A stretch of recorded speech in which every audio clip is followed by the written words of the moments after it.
All right, so once again, I'm live on this rainy, off and on Sunday night.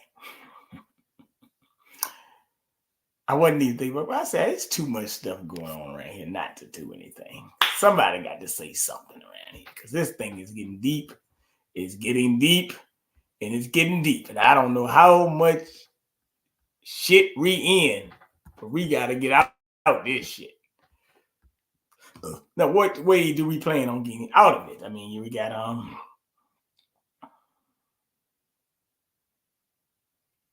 first subject FBI. Yep.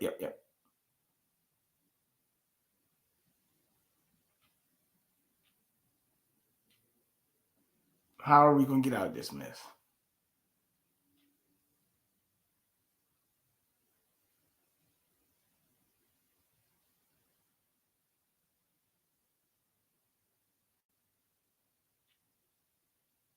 I don't know.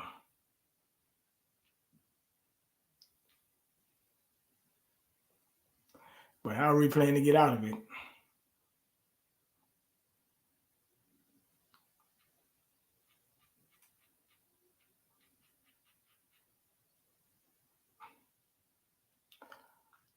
Yep. So, unfortunately, a lot of things been going on, and I don't know what we're gonna do to counter this mess.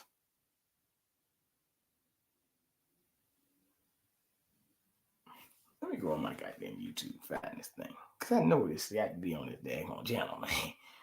I don't know how this is not working. I got some big stuff to break down tonight, man.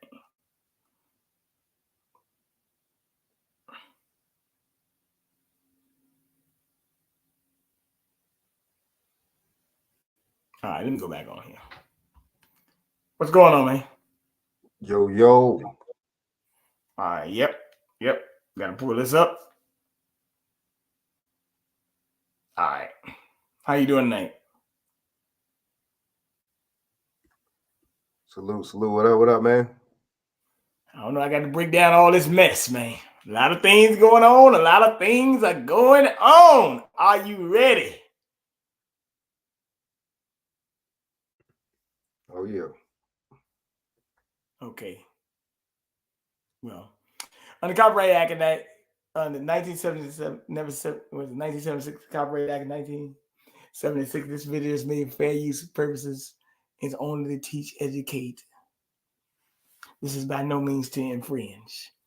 But like they say in DC, don't tread on me. You are treading on me. Y'all are getting very wicked with your things. Why we got our heads, man? So listen to this. I want you to hear it. And they can ask Google to hand over your personal information. That means your name, your email address, your address, your home address, your phone number. They have been doing this. I know this is not shocking, but it's still upsetting. This was reported last week by Forbes. They say that federal investigators have ordered Google to provide information on all viewers of select YouTube videos. Now, you may not have watched any of these YouTube videos, but it's the precedence that matters here, right? Because you watch things, whether you think you do or not, that the algorithm serves to you, and then you make a decision. So here is what has happened in a just unsealed Kentucky case. All right, Frank, you heard that. Now that already sounds crazy, don't it? Oh, yeah. Undercover cops sought to identify the individual behind the online moniker Elon Musk, who the suspect of buying Bitcoin for cash, particularly running afoul of money laundering laws and ruled around unlicensed money transmitting. In conversation using early undercover agents and links to YouTube tutorials for mapping via drones and augmented reality software. Then asked Google for information on who had viewed the videos, which had been collectively watched over 30,000 times. Wow. Crazy, isn't it, man?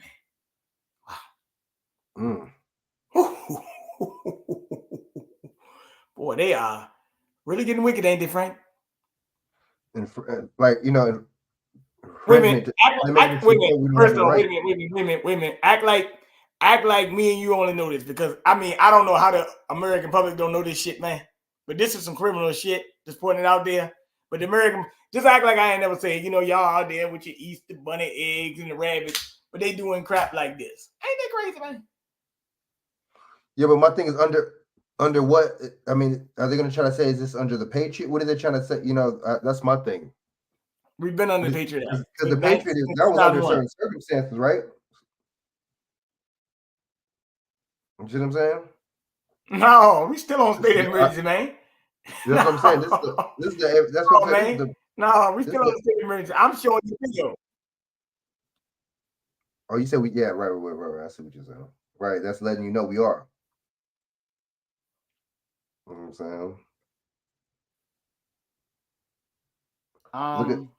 saying? Look how they got the National Guard and shit in certain places. That kind of like saying something right there.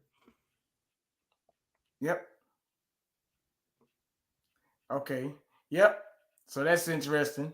Chak, how you doing? Peace. What's good with it? What up? Chak is good, man. You know it. Back at it again, baby. Doing my look. political patrol. I'm about to start this video back over because it won't let me 47 seconds in. And I gotta take this. I gotta go downstairs and get something right quick. I gotta get a book too. So, but I'm gonna let y'all hear this. I'm gonna be going for about 3 minutes. And but I can hear it. So just when I come back, I'm gonna just say unmute and then I'm gonna comment on it. All right, for sure. They can ask Google to hand over your personal information. That means your name, your email address, your address, your home address, your phone number. They have been doing this. I know this is not shocking, but it's still upsetting. This was reported last week by Forbes.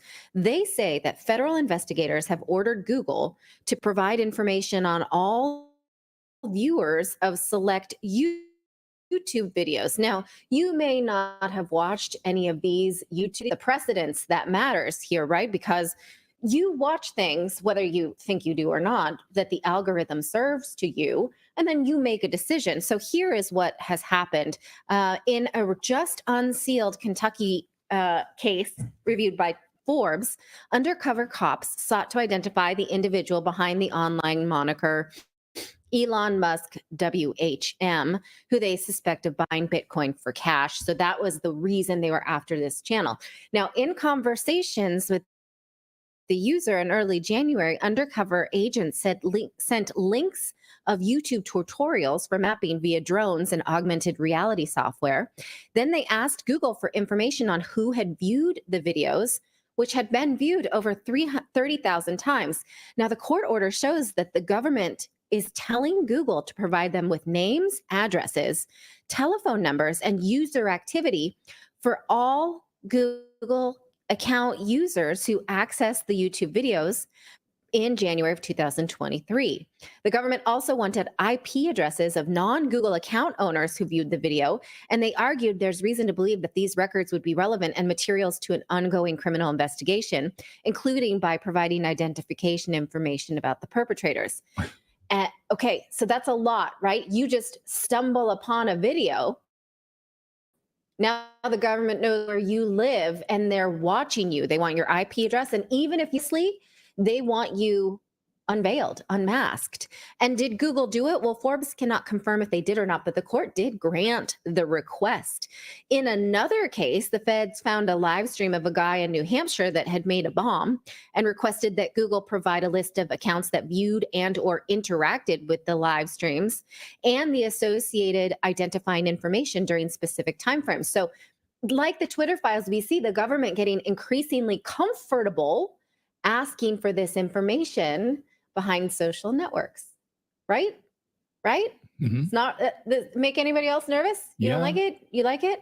No. Okay. Well, like Anthony Goodley says in the chat here on Rumble, the Fed's setting up a honeypot, then asking YouTube for user data of those who watched it is such BS.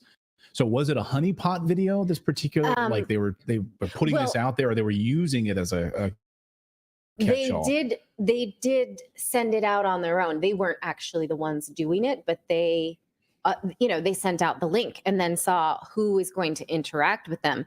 Now, Forbes spoke to privacy experts who said this is concerning, and here's why. They said this is unconstitutional because it undoes protections of the First and Fourth Amendments covering free speech and freedom from unreasonable searches. This person here says this is the latest chapter in a disturbing trend where we see government agencies increasingly transforming search warrants into digital drag nets.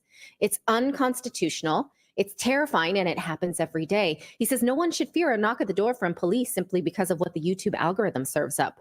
I'm horrified that the courts are allowing it. I am too. He said this is just chilling. And this person at the bottom, another privacy expert, says what we watch online can reveal deeply sensitive information about us, our politics, our passions, our religious beliefs, and much more. It is fair to expect that law enforcement won't have access to that information without probable cause. This order turns this assumption on this head. I mean, you can't blame the feds for asking, right? They want something, they ask. You can blame a judge for allowing it, and that's exactly what our judicial system is doing. And yeah, it's scary to think you could be surveyed just by what the algorithm shows you. But again, we should not be surprised by this, and we should not be surprised that they think Google will be their patsy for this, because as former State Department cyber expert Michael Benz recently pointed out on Tucker Carlson's show, Google was basically started by the CIA. Google is a great example of this. Google began as a DARPA grant by Larry Page and Sergey Brin when they were Stanford PhDs. And they got their funding as part of a joint CIA-NSA program to chart how, quote, birds of a feather flock together online through search engine aggregation.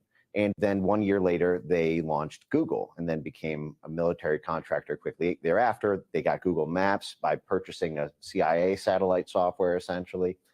And the ability to use free speech on the internet as a way to circumvent state control over media in places like Central Asia or all around the world was seen as a way to be able to do what used to be done out of CIA station houses or out of embassies in a way that was totally turbocharged.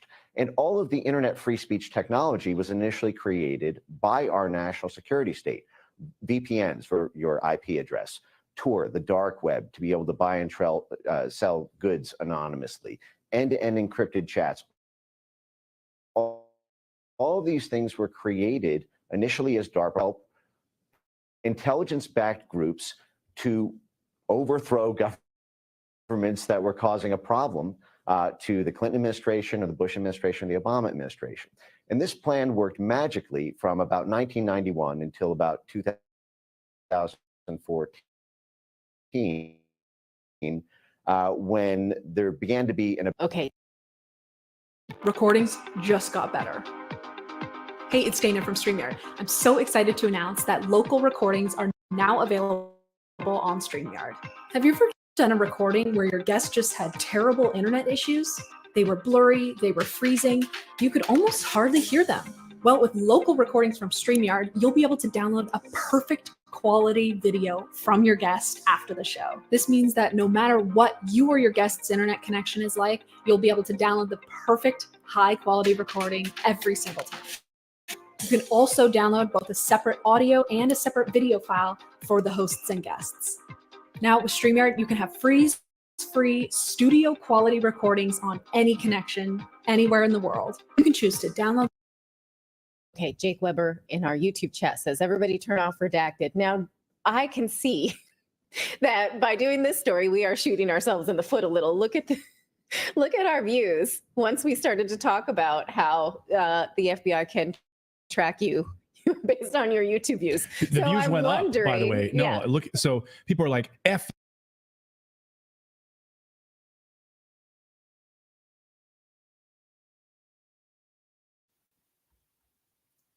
What y'all think about that? That is very, very concerning. Wouldn't you agree?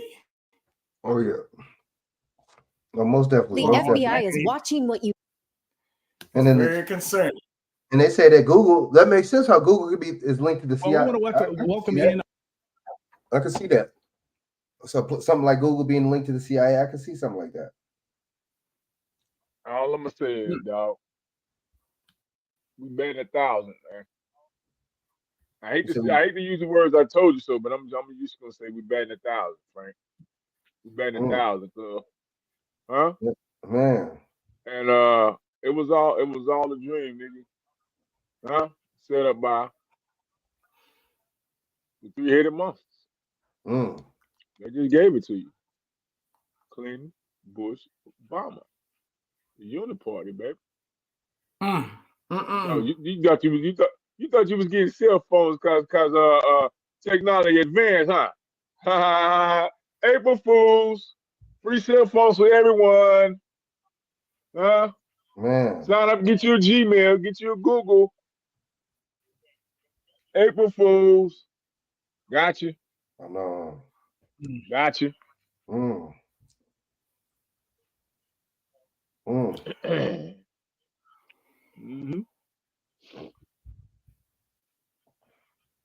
That shit is tomorrow too. Well, if you thought that was bad, see, because I'm gonna stay right on this path, and then I gotta go to some other interesting things because a lot of things went down this week. So let me put something else up because I gotta show y'all this. I gotta read y'all this. This is some bad, funky shit going on around here. Well, Joe Biden has long told us, no, we don't want to take your guns away. We're not going to take your guns away. I'm not that kind of president. But that's, of course, a bald-faced lie. Yes, they do want to take your guns away. In fact, the Justice Department just announced a sweeping new program called ERPO. ERPO. Sounds like a hall monitor. Oh, there's ERPO again, telling you what to do. ERPO will let them label anyone they want as an extremist. So if you're labeled as an extremist by ERPO, then they will take your guns away and they will allow family members to report one another so that they can come and take those guns away as well. This is through something called the ERPO laws. So it's our National Extreme Risk Protection Order is what it's called in the Resource Center. And it sounds like it's a ton because it actually is. It's a bunch of garbage, actually. So here's their National Extreme Risk Protection Order Resource Center. A tool to save lives. A tool to save lives. It gives them the power to train, assist, and advise on laws for pretty much every government and non-government agency in the name of keeping guns out of the hands of people who pose a threat to themselves or others. It's not just about preventing gun ownership through background checks. It's also about removing existing guns from people who they label extremist. And here's where it shows that it's not just about purchasing guns. It's also about possessing guns, meaning they'll take them away from anyone labeled an extremist. That they can't purchase or possess firearms for the duration of the order. What does that mean? If you're a web designer, here are 4 Wix Studio features you gotta know. Yeah, can we pretty please define extremist in this before we start enacting this? I would mean. ERPO laws. All right, here we go. ERPO laws, which are not allowed ERPO, E-R-P-O. E-R-P-O, ERPO. Okay, I got you. Yes, which are modeled off domestic violence protection orders, create a civil process allowing law enforcement, family members in most states, and medical professionals, other groups in some states to petition the court to temporarily prohibit someone at risk of harming themselves or others from purchasing and possessing firearms. So they don't have to get other people to stitch on you too. This ain't just them. Okay. Yeah, can we pretty please define extremist in this before we start enacting this? I would really like a concrete definition of what extremist is. Well, if you're under the Biden administration, right, everyone today is labeled an extremist. So everyone these days, you oppose sex changes for minors, you're an extremist. You're against Planet Fitness allowing dudes to go into the women's locker rooms. You're an extremist. How dare you want to have same-sex or single-sex spaces? You're an extremist. You're a white person who thinks you're not a racist. You're an extremist. I'm a white person. I don't think I'm racist. You're an extremist and a racist if you don't Oh, support come what on. Israel. See, this is what I don't. This is why I You're don't agree with them. anti-Semite, I guess. You're an extremist. You know, they say shit like that. It's Like if dude, you said just was don't racist. want Why are you saying people to that? die, like then you're an anti-Semite. Okay, thanks. You're a moron. That's what you are. I'll be an extremist. You're a moron. And you're a lover of genocide. How about that? I'll be the extremist. You're the lover of genocide. Then fine. You don't want to give illegal immigrants cash gift cards. You're an extremist. And also, you're a xenophobe.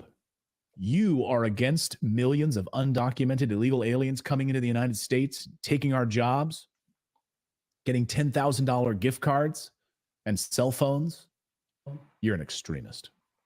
Given homes and places to stay and food before our homeless vets and other homeless people that are Americans that are on the street right now. Yeah, you're an extremist. Therefore, my point is anyone can be labeled an extremist, and you can see how this gun removal program then can be divided along party lines. Here was President Biden in early in his presidency, of course, talking about MAGA Republicans are extremists. And there's something dangerous happening in America now. There's an extremist movement that does not share the basic beliefs in our democracy. The MAGA movement. Not every Republican, not even a majority of Republicans adhere to the MAGA extremist ideology. I know because I've been able to work with Republicans my whole career. But there's no question that today's Republican Party is driven and intimidated by MAGA Republican extremists. This MAGA threat is a threat to the brick and mortar of our democratic institutions. Mm-hmm. Yeah. So you're an extremist. So no guns for you.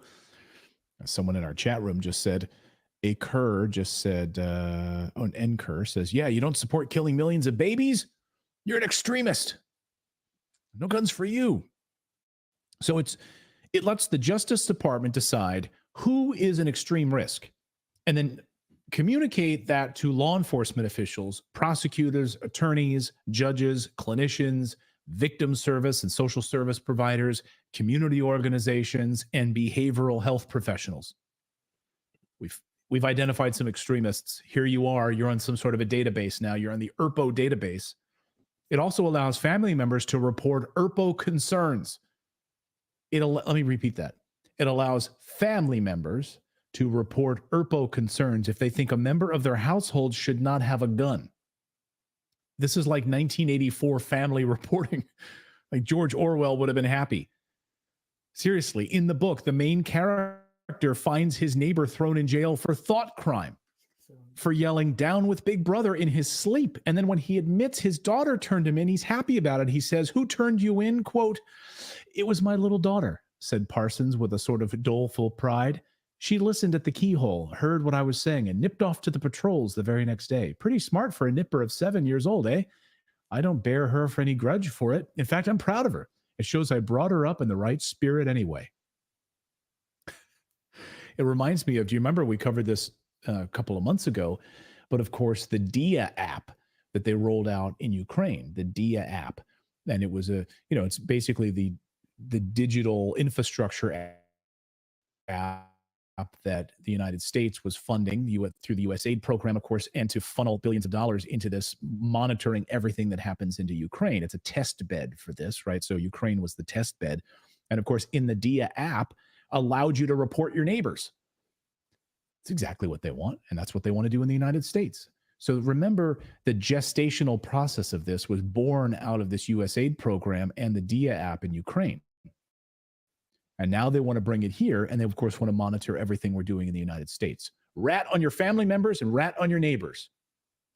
Oh, and I'm sure they'll roll out an app for it, just like the DIA app in Ukraine. Representative Thomas Massey calls it a federal red flag center. What the hell is this evil?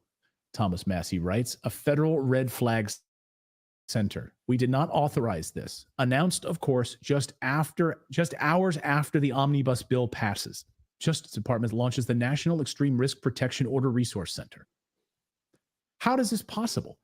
Right? They didn't authorize this, but now we just have a new Justice Department center where you can report people. as extremists? How is this allowed in the United States? We are losing our country in real time. It's just the modern version of if you see something, say something. Remember that? Yeah, but I posted all over the airports and all that stuff. But that I'd be okay with, right? If you see something, if you see a package that's laying there and you hear ticking in it, like maybe you go up to the security and be like, hey, there's a box laying there, right? Or well, yeah, but it carried over to all other kinds of things. So like, for instance, like if somebody paid cash at a all right. So basically, we're in a lot of bullshit here. What is an extremist and how do you define one? That's the question I got to ask. They're not being defined here. This is Nazi Germany, brother. Or better yet, the Communist Manifesto. They running the Communist get bit on us. When I say I had to read a book and stuff like that. I got a better question. Mm-hmm. What is the United States Constitution? What is that? George Bush told you nothing but a piece of paper, so I'm just trying to find out where you're coming from here. Right. Exactly. Okay. All these people hang their head on the Constitution and shit. But can't nobody tell you who wrote the motherfucker, who signed it and shit. But we supposed to go by this shit. Ain't nobody going by it. These niggas ain't going by it. They damn sure ain't going by it. I know, Huh? That's great. I know nobody going by it. Socialist and communist literature. You got feudal socialism. You got petty bourgeoisie socialism. German or true socialism. Just give me some concepts of where they're going with this thing now. Man, if I send you this link, man, and show you all the different laws, man, this should have had y'all niggas head spinning, boy. I'm gonna send y'all that link. And then all look at all the different laws that they not abide by at all. You know what I'm saying? That's the thing. No, I'm gonna tell you. No, I'm gonna send you the laws that they abide by. I'm gonna send you the ones that they actually abide by. That's a law for everything, nigga. You got a religious law, nigga. Right. I see what you're saying. All right, let's. Yeah, I'm gonna send y'all that link one day. Now, I got to pull some stuff up, man, because I know people been talking about Baltimore and talking about, oh my goodness, all this other nonsense that went on. You know, you got your little clown ass out there. You know, the Mayor Scott. The FBI. I want to. Let's go ahead and get him out the way, man. I got to get him out the way. That dude. You know, I got to talk. Brandon Scott. I got to talk. Well, we want to welcome in our friend Tucker Carlson now because. Go ahead. You know what they've been saying about? They've been saying, because I'm about to pull it up. I've been seeing like certain things, like in like little headlines and shit. And they were saying that like people are being, you know what I'm saying? That people are being racist to them and all this shit, and trying to say some shit. They were saying there was like some, I don't know. I didn't really read it, you know what I mean? But I'm like, I mean, I wouldn't be surprised if there might be. There probably are. A lot of motherfuckers are ignorant like this, especially white. But shame on those people to who be want held to make accountable something out of this. Well, wait a minute. They have this boogeyman. That's Kwesi and Fume, because that was with the NAACP. Now this guy is treacherous. Okay, watch this. I want you to hear this, man. I got a lot of things to cover. I got to talk about your boy Eric Adams, and man, I got this will be funny as hell today going on. But they go Toupee Reed. I call her Toupee Reed. But nevertheless, oh man, y'all want me to play this stuff. Oh man, come on, let me play this. Let me go and get out of the way. Philosophy, and if it's black or brown, it's something that they've got a target on. Yeah. I just think that is just totally uncalled for at a time like this. That was Maryland Congressman Kwesi Fume last night on this very show, talking about the rampant conspiracies being hawked by the right about Tuesday's tragic bridge collapse in Baltimore. It has been a grab bag of right-wing grievances, barely coded racism, and flat-out lies. Noted Jewish space lasers and QAnon conspiracist Marjorie Taylor Greene suggested the disaster was the result of an intentional attack, perhaps by the space lasers. idiotic and racist theories had to do with their newest boogeyman, and DEI. A Republican congressional reported that DEI did this. And a right-wing blue check account that's been boosted by Elon Musk in the past just blew straight past the dog whistling, tweeting to its 276,000 followers, quote, Baltimore's DEI mayor commenting on the collapsed Francis Scott Key Bridge. It's going to get so much worse. Prepare accordingly. The post included a clip of Baltimore's black mayor, Brandon Scott. I cannot believe I have to say this. Brandon Scott was elected with 70% of the vote in 2020 in a city that is 61% black. So by right-wing logic, a diversity hire would have been a white man, which of course is what they want. Only the white Christian men may have the things. And at this point, it's evident what they mean by DEI, right? Okay, it means black people. It's the reason the right complained about critical race theory. It's not fashionable to be openly racist anymore in America, unlike what they call the good old days. So referring to a black mayor as a DEI mayor gets the point across, right? So fellas, why not just say what you mean? You can't stand black people. We get it. You've been heard. What is also is all the conspiracy theories are a distraction from the real effects of Tuesday's bridge collapse. Tonight, officials said the remains of the two victims were recovered. The remains of two of the victims were recovered. Construction workers who had been working on the bridge. 4 others are presumed dead. There's also the economic fallout from the port of Baltimore being closed indefinitely. This port is one of the busiest in the country, 11th largest overall. It employs more than 15,000. Fuck all that. It's the number 1 import for export of auto and light trucks. Number 1 import for import and export of farm and construction procedures. Number 1 import for sugar. Number 2 export for coal. And handled $52.3 million worth of cargo in 2023. And it employs 15,000 direct jobs, supports nearly 140,000 indirect jobs. It's the 11th largest port in the U.S. That's what you need to be paying attention to. Yeah, that's pretty much what you need to pay attention to right there. I'm gonna play the rest of it. I'm just letting you know that's what you need to pay attention to. All the other crap is her just, you know, falling in. So that's what that is. So just pay attention. 1,000 people and more than 139,000 indirect jobs.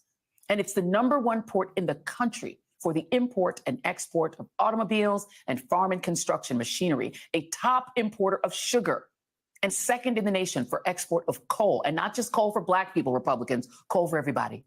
Joining me now is Baltimore Mayor Brandon Scott. I will allow you, Mayor Scott, if you choose to do so, to respond to the tomfoolery and attacks on you for having the nerve to be black and also a mayor. Well, I think, listen, I know, and we all know, and you know very well, that black men and young black men in particular have been the boogeyman for those who are racist and think that only straight, wealthy white men should have a say in anything. We've been the boogeyman from them since the first day they brought us to this country. And what they mean by DEI, in my opinion, is duly elected incumbent. We know what they want to say, but they don't have the courage to say the N-word. And the fact that I don't believe in their untruthful and wrong ideology, and I am very proud of my heritage and who I am and where I come from, scares them, because me being at my position means that their way of thinking, their way of life of being comfortable and suffering, and while everyone else suffers, is going to be at risk, and they should be afraid, because that's my purpose in life. And by the way, you know, the coded racism. Ain't nobody scared of that goddamn Twinkie. Before we even knew the nationalities of the men, Maria Bartiromo was out there talking about open borders and trying to somehow signal that they wanted to go after the brown people too, because of course that is their other target. We know that the men who were doing this hard construction work overnight, trying to fix the potholes on this bridge, working very hard, were Latino. And so that's now on the table too. We know that this ship, which came from Singapore, was piloted by a very heroic crew from India whose Mayday call saved lives. Not maybe saved lives, but where they from? India? Okay, come on, man, stop it. All right. Did. So this is a full-throated attack But this is also what America is. It is people of multiple races who do the hard work to make America work and literally make it work. Talk about the importance of this port and how quickly you believe it will be back up and working. Well, first, I have to talk about those lives that we lost. Those folks came to this country to fulfill the American dream, the dream that they say should exist for everyone, but they really mean just for them. They were working, filling potholes in the middle of the night, so all of us that use that bridge could transit, had better transit. This port is one of the most important, not just in the U.S., but in the world. And these folks that depend on these jobs, we are going to be working very quickly alongside and following the lead of our federal government, our state government, supporting in every way we can to get this port open back up. But we have to do that safely, in the right way, to make sure that nothing else happens in the getting it back up and working. We're going to do that each and every day. Everybody is working here together. We're ignoring all the conspiracy theorists, everyone who's playing bridge engineer at home, who's never even taken a class on engineering, and understanding that what this is about is showing the world once and again that Baltimore can't be broken, that our spirit is strong, and we will rebuild together and honor those who we lost. And I want to note that two of those who have been now declared dead were Mexican nationals. Is there cooperation happening across that divide as well? Because obviously this is now an international situation, not just the United States, but Singapore and also Mexico. Yeah, our federal partners are leading in that and making sure that contacts with those countries and the families that are there in those countries are happening. We are all in contact with the families. Right before I got on with you, I spoke with a family member of one of the deceased, again, making sure that they know that we're going to be supporting them, not just now, but long after the cameras are gone and even after the ignorant tweets stop. I just want to say, just personally, and I think from this show, and I'm sure I speak for you as well, we are grateful in this country to the Latino workers who do the hard work. They are on these construction sites all over this country doing the work that you cannot compel a lot of Americans to do, the back-breaking work that we don't even have enough gratitude to give to them. So our deep... That woman is a damn lie. She's a goddamn liar. She's a goddamn liar. Damn Twinkie. See, that pisses me off right there. That's a damn Twinkie. I told you that boy was a Twinkie. I told you he was a Twinkie. See, I don't like that. You know what I'm saying? That's that stereotype. So how did the motherfucking bridge get? So how did the bridge get? Somebody, whoever built the bridge, I'm pretty sure they weren't Mexican. That built the first bridge, or Latino. So what is she talking about? You know what I'm saying? What do you? You know what I mean? Man. Like, and you know what? I'm gonna say it. I ain't got to get the white people to say it. You know what I'm gonna say? You is a damn DEI hire. Get the hell out of here and shut the hell up with that bull crap. Clown, Twinkie, and number one, he was elected in what year? 2020. Well, guess what? In 2020, you couldn't go. A lot of people won't go into the polls and voting. So how you know this man got in? That man is sponsored by Michael Bloomberg. Man, come on, give me a break. He also, well, all right. Look.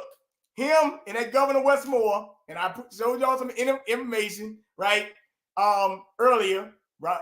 Well, let's get to him first. Let me get to him first, because I'm a pull. I gotta unmask these people. I'm a little mad right now, because that thing she's saying, oh, the back-breaking work. You know how many people I grew up with construction? Matter of fact, my buddy Paul in Chicago, they got construction management. Like, what the hell is going on with this bullshit, man? I mean, come on, man. This is bad, man. But it is what it is. Matter of fact, I'm opening lines up later, man. I know people got it. Oh, my goodness. I'm like, yo, this is bad, man. Like, and then he said, who's scared of him? Man, come on, man. Ain't nobody scared of this goddamn Twinkie, man. Fucking cream pudding motherfucker. All right, go ahead. You know, I'm just tired of the stereotype, man. You know, the whole stereotype, that shit gets old, you know. That's like putting, you know, what about us so-called black men? What about us? You know what I'm saying? What are you trying to say about us, right? You know, bigging them up and just you ain't getting nothing, man. Play on your phone. Going Play on your phone, man. Going in that whole Good job. stereotype, like, oh, you know, everybody else is lazy, and then the migrants, and you know, they just want to work and they want to do jobs we don't want to do. What you mean? You know what I'm saying? What about all the black inventions that that's discrediting us, so-called black people, right? Even though she got that blonde wig on her head or weave, whatever. Toupee Reed. Right. Look, he's right. So look, that's downplaying us because look at what about all the thousands of inventions that we made as black people, so-called black men, right? Thousands of inventions that we made, right? You see what I'm saying? So, but you know, we made thousands of inventions, but yet these people want to work, and they're the hardest workers, and everybody want. Well, honestly, let's be honest with you. We're fucking people. Motherfuckers don't want to work. Who honestly does want to work? You know what I'm saying? Let's just be real. But you know what I mean? It's just like a lot of times, you know what I'm saying? Look at the shit that we need to get to where we're getting. That's why we work. You know what I'm saying? We need to get to what we want. That's why we work. You see what I'm saying? And that's a no-brainer. But for her to say that they do harder work than us and they do trying to make it seem like all Americans is lazy, that's crazy. That's crazy, man. But see, if a migrant replaced her job, would she be saying, look, if a migrant replaced her job, would she be saying the same shit? She is a goddamn migrant. What the hell you talking about? She from like Africa or something, right? She's from the Democratic Republic of Congo. Now watch this. Let me pull up the governor right quick. Hold on for a minute. Don't stay right there because I'm gonna play that governor.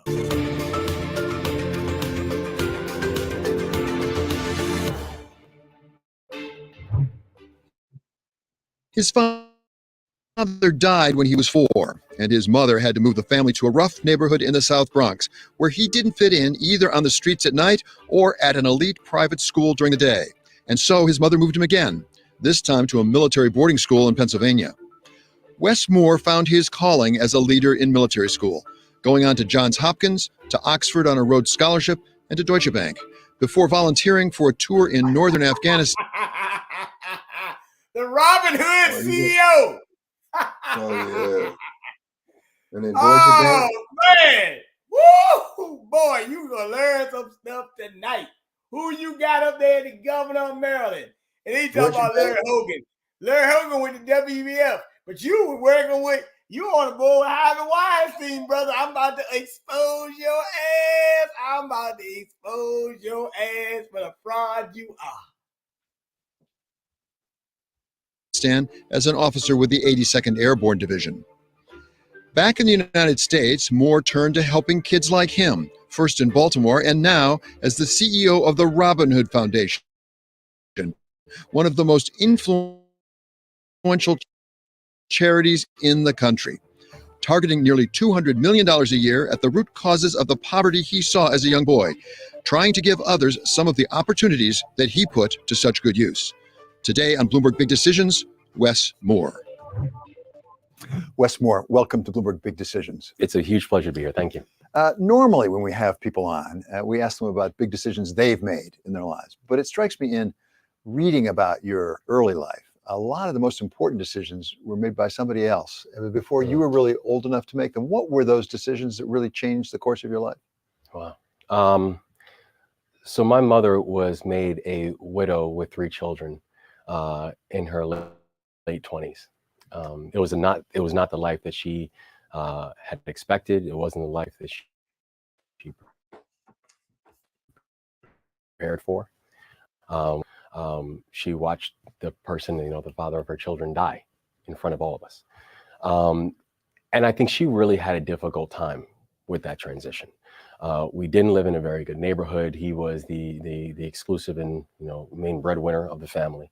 The psychological trauma and damage of now having to raise these kids on her own. When I was about 5 years old, we moved from Maryland up to New York, or we moved up to the Bronx to go live with my grandparents because my mother was having.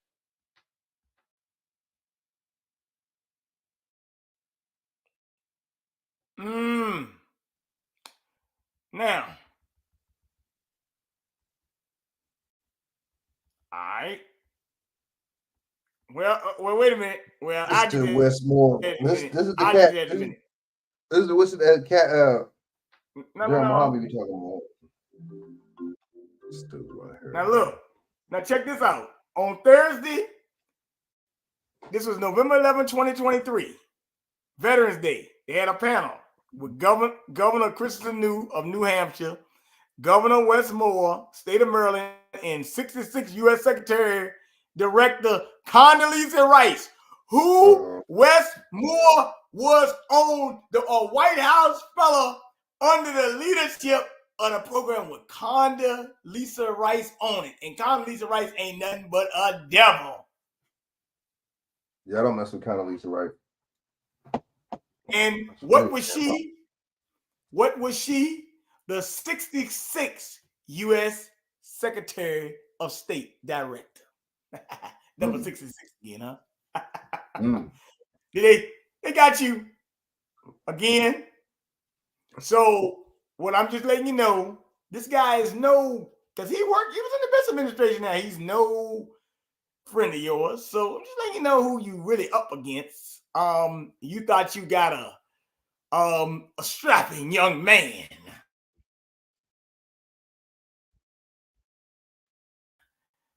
But this guy's military. He's got some problems. Now, there was a mass shooting tonight in Indianapolis tonight. Just came up, Uh-oh. It is extremely concerning to us. So many of our young people have been victims of gun violence. Police say around 11:30 Saturday night, officers patrolling downtown responded to shots fired near the intersection of Illinois and Maryland. When they arrived, they found 6 victims with gunshot wounds. Paramedics took them to the hospital. Police tell 13 News a 7th victim later arrived at Community South Hospital with a gunshot wound. Police also tell us all of the victims were ages 12 to 17. Once again, we have a situation in which young people are resolving conflict with firearms, and it has to stop. In an initial police report, 4 boys and 3 girls were injured. IMPD Chief Chris Bailey said it's time for the community to come together to stop this cycle of violence. It starts at home. That's the first place. You can look to the police all you want to try to solve these things. And like the chief said, we have plenty of resources in downtown Indianapolis on the weekends to deal with our issues. And yet this occurred. Police say they believe more than one firearm is involved in this shooting. Police urge anyone. You believe? Which one is it? However you What do you mean you believe? Is it one or not? success, we got What is you. it to believe? No, Frank. Frank, I had to stop music, man. It was a little bit. No, but they said, they were going to say something else? No, they said they believe it's one or more. Right now out of Nashville, where multiple people are wounded. An Easter Sunday brunch turned deadly. And Emily Finn is tracking this for us. Emily, what's the latest? Well, Natasha, we continue to get details in real time into our newsroom. What we know, one person is dead, at least 5 more were shot following an Easter Sunday incident, a shooting in a Nashville neighborhood. That incident just happened a few hours ago at a coffee shop, with authorities describing the shooting as a Sunday brunch turned deadly. So these are the details that we are learning right now. Police say that this happened at a restaurant, happened right in the middle of the restaurant. A man pulled a gun during an altercation with another man. He, in fact, just arrived minutes before the shooting, arrived at the restaurant minutes before the shooting. You can see in the photos that were released from this incident that other restaurant goers appear to be in shock. The man was the only one who had a gun in this incident, like I said, pointing it at other people inside of the restaurant. You can see this is the suspect on your screen right now. He's wearing some white rimmed glasses, a white t-shirt.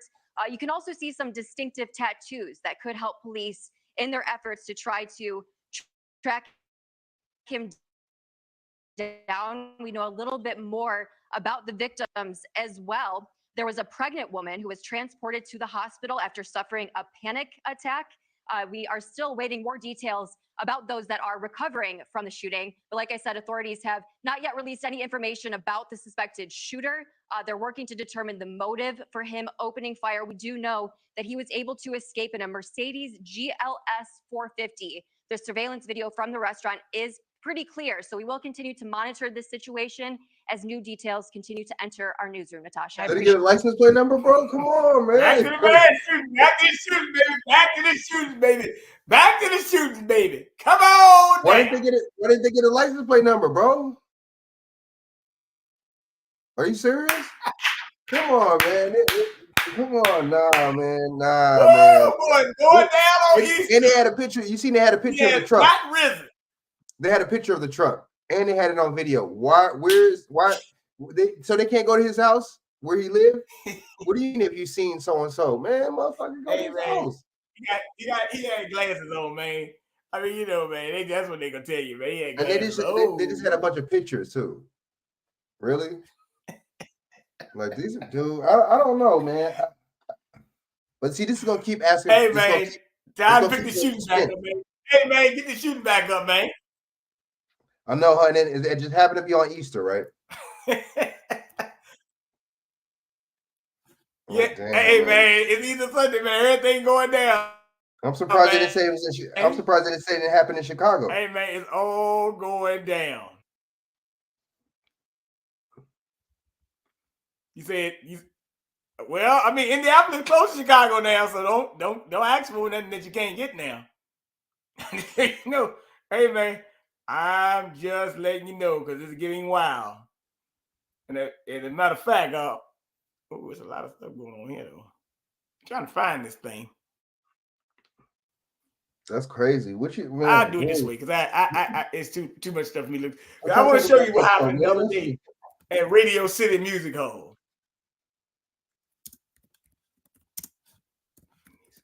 Chak, what you think about that shooting, man? Chak, what you think about it?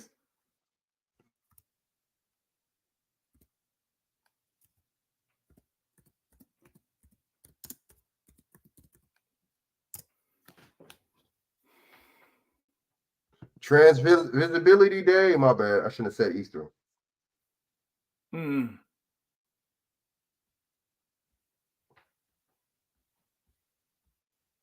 Let's see.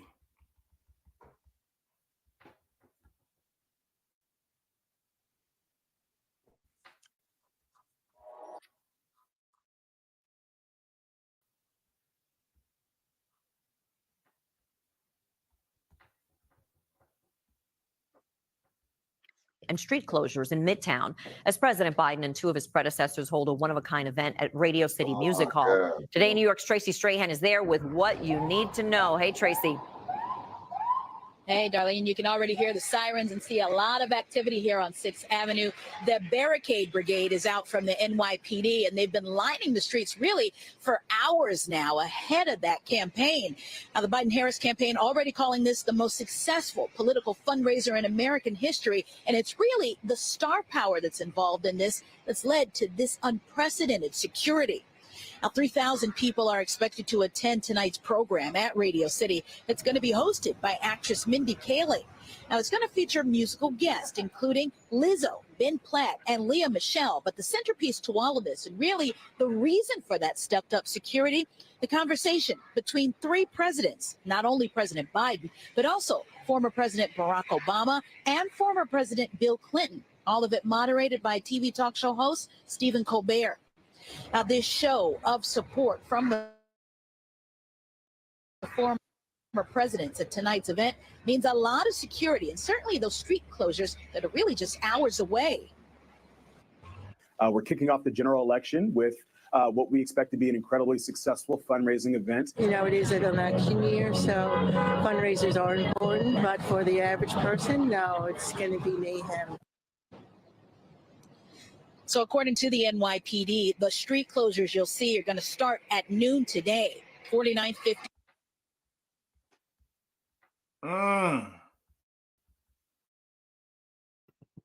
Wow. Here we go. This is what happened, though. A big event at Radio City Music Hall tonight is snarling traffic in Midtown. President Joe Biden and former Presidents Barack Obama and Bill Clinton are attending a fundraiser. As you can imagine, there's a lot of security in place. The streets immediately around the area are closed to vehicles until 10 p.m. That's 49th, 50th, and 51st from 5th Avenue to 6th Avenues. And this is a live picture right now. You can see a lot of the vehicles there jammed up where 6th Avenue is. Traffic is indeed backed up. Let's get out live to CBS 2's Naveen Dhaliwal at the event at Radio City right now. Naveen, there's a group of demonstrators, I believe, nearby, right? Yeah, they have been out here, Dick, for several hours now, chanting and getting messages across. Take a look. They've been holding up their flags. They've been holding up signs as the three presidents are inside of Radio City Music Hall at this time. Now, no big problems just yet, but what has been a big problem, as you mentioned, Dick, has been the traffic here in Midtown as security is very tight. Now, all these Palestinian demonstrators have been lined up 6th Avenue in front of this venue. The reason for this location, President Biden is here for a campaign fundraiser and being joined by President Clinton as well as President Obama tonight. You can imagine when you have key figures like this all in one spot, safety, security is always top priority. Garbage trucks lined up the path to secure the entrances and sidewalks while tourists walk by enthralled by all the action. Side streets in the 50s between 6th and 7th Avenue closed off to all traffic. And, of course, this rainy weather is not helping the situation. The traffic's horrible. It's really bad. They're closing a lot of streets. We were told not to really go anywhere, driving, Ubering, just to walk. And here's the group. You know, it's actually just got bigger in the last half hour. The barricades and the heavy police presence really helping keep order in this situation tonight. Crazy, ain't it? I think going on in New York. Just down the street at Radio City Music Hall, not more than twice as much respondent Mike Memley was. This was quite a... Colbert was there too. He tried to... biggest one and probably the standout moment tonight, obviously, was Gaza. You just look out across the street, see how many protesters there were outside, and there were some inside. And they tried to disrupt the event at multiple points. And it was Barack Obama. I mean, the Obama-Biden relationship is so interesting. I spent a long time covering it. Biden defended President Obama a lot, and that was what endeared him to President Obama and a lot of his supporters. It helped him become president. Tonight, it was Obama coming to Biden's defense. As they were continuing to disrupt this event, Obama at one point scolded the protesters. And he said, you know, it's not enough to, if you want to talk, you also have to listen. He said that it's one thing to have moral clarity and to think you have the solutions, but it's another thing to recognize that these are not easy problems to solve. He said what only a president can say. This is not an easy job. It's a lonely seat, as he described it. And he went on to sort of lay out the challenges in this situation in Gaza, things President Biden has tried to do, the complexity of what's still ahead. And he said, you know, that's the kind of president I want, is somebody who's bringing his empathy, his wisdom to this situation. And the crowd ate up. They really did erupt at defense. Do you get a sense that there was at all this contrast? You know, there's this generational contrast between what a President Obama represented and certainly what a President Joe Biden has talked about. But was there any sense from the Biden campaign that having these two stars, mega stars of the Democratic Party flanking the current president could in any way backfire and just kind of...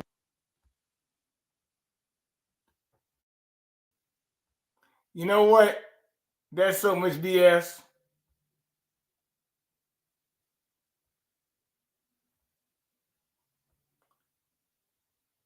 I'm trying to find a video of Clyburn because Clyburn came out today and he said that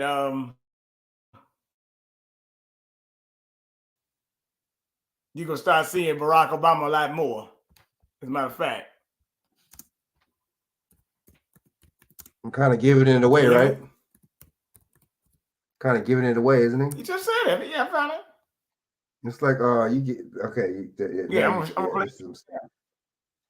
Then this shit just to be two staged, man. Like this type, man. And joining me now, Congressman Jim Clyburn, Democrat from South Carolina. Carolina. Tell you what you're gonna do before they do it. Welcome back to Meet the Press. A new Gallup poll finds that a majority of all Americans now oppose Israel's war in Gaza, and approval of Israel's actions have dropped from 50 to 36% since November. There were a number of interruptions at that fundraiser, and a growing number of Democrats are now calling this a genocide, including Alexandria Ocasio-Cortez. So, Congressman, but now they're calling it a genocide. Do you agree with Congresswoman Ocasio-Cortez that what is happening is in fact a genocide? Well, I have not analyzed it to that extent, but I tell you this. what is happening is wrong, and we need to make it right. And that's what President Biden is trying to do, trying to make it right. And I would say that that poll showed much more of a dissatisfaction with Netanyahu than with the people of Israel. We stand with the people of Israel. We do not like the fact that this country's policy is a two-state solution. And Netanyahu has undermined that two-state solution for as long as he's been in office. He sold his soul to the right-wingers in Israel in order to maintain power for himself. And those people are opposed to his two-state solution. Biden is for a two-state solution. Democrats are for a two-state solution. That is the only way for us to move forward. And so this drop in support has nothing to do with the people of Israel and everything to do with Netanyahu. Yeah. Congressman, do you think the U.S. is doing enough, though? It's just approved another order of shipments of munitions and weapons to Israel. A Democratic Senator Chris Van Hollen saying the Biden administration, quote, needs to use their leverage effectively and should receive these basic commitments before greenlighting more bombs for Gaza. Commitments to preserve civilian lives is what he's referencing. Should the U.S. be using its leverage and withholding those munition shipments? Well, the leverage has to be used, and I think the president is using his leverage. But is he using enough of it, Congressman? Has... They just accused that, they just approved that new shipment of weapons. Well, the question is, what were the agreements made last year and the year before, and whether or not we are going to keep our word? We cannot go back on our word and expect for other people to keep theirs. So we have to keep our word. And so I have no idea what may be in these deals, what the president may be living up to. But the fact of the matter is, we must not lose our integrity as a nation, and we've got to stand in support of Israel. Says that Clinton and Obama will appear more on the campaign trail to show unity to them. So I'm just letting you know that the pecking order is coming right back. All right, now all the game. Okay, now I was gonna say that earlier, but he said it for me, so I don't have to say it. What did he say? There was a new shipment of weapons approved. Oh, well, the Pope said that they do a ceasefire for Easter Sunday. I thought it was going to be a ceasefire. Well, if somebody getting weapons, is it a ceasefire? This motherfucker, all they do is lie. No, it's not. Oh, you never lie. And then you talk about most on Benjamin Netanyahu. You working with Netanyahu, man? Stop lying. Right. You working with Netanyahu. And this is a crazy little trip right here too. Look, they keep talking about, oh, ceasefire, this and that, and ceasefire, and this and that. But it's just like they talk most Democrats support a ceasefire. Then why are y'all approving and sending more weapons in?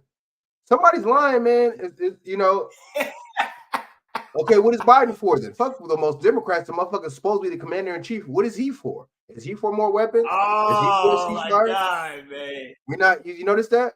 What about him? They're not talking. They didn't say what about what he wanted. They was just talking about the 50-30% of Democrats that, man, fuck these stats. I'm tired of hearing these stats. I want to see some results. Oh my goodness, you are so right, man. That's what I like about you, man. Because look, hey Frank, why you gonna just do a ceasefire on Easter Sunday? Why you gonna do it all the way around?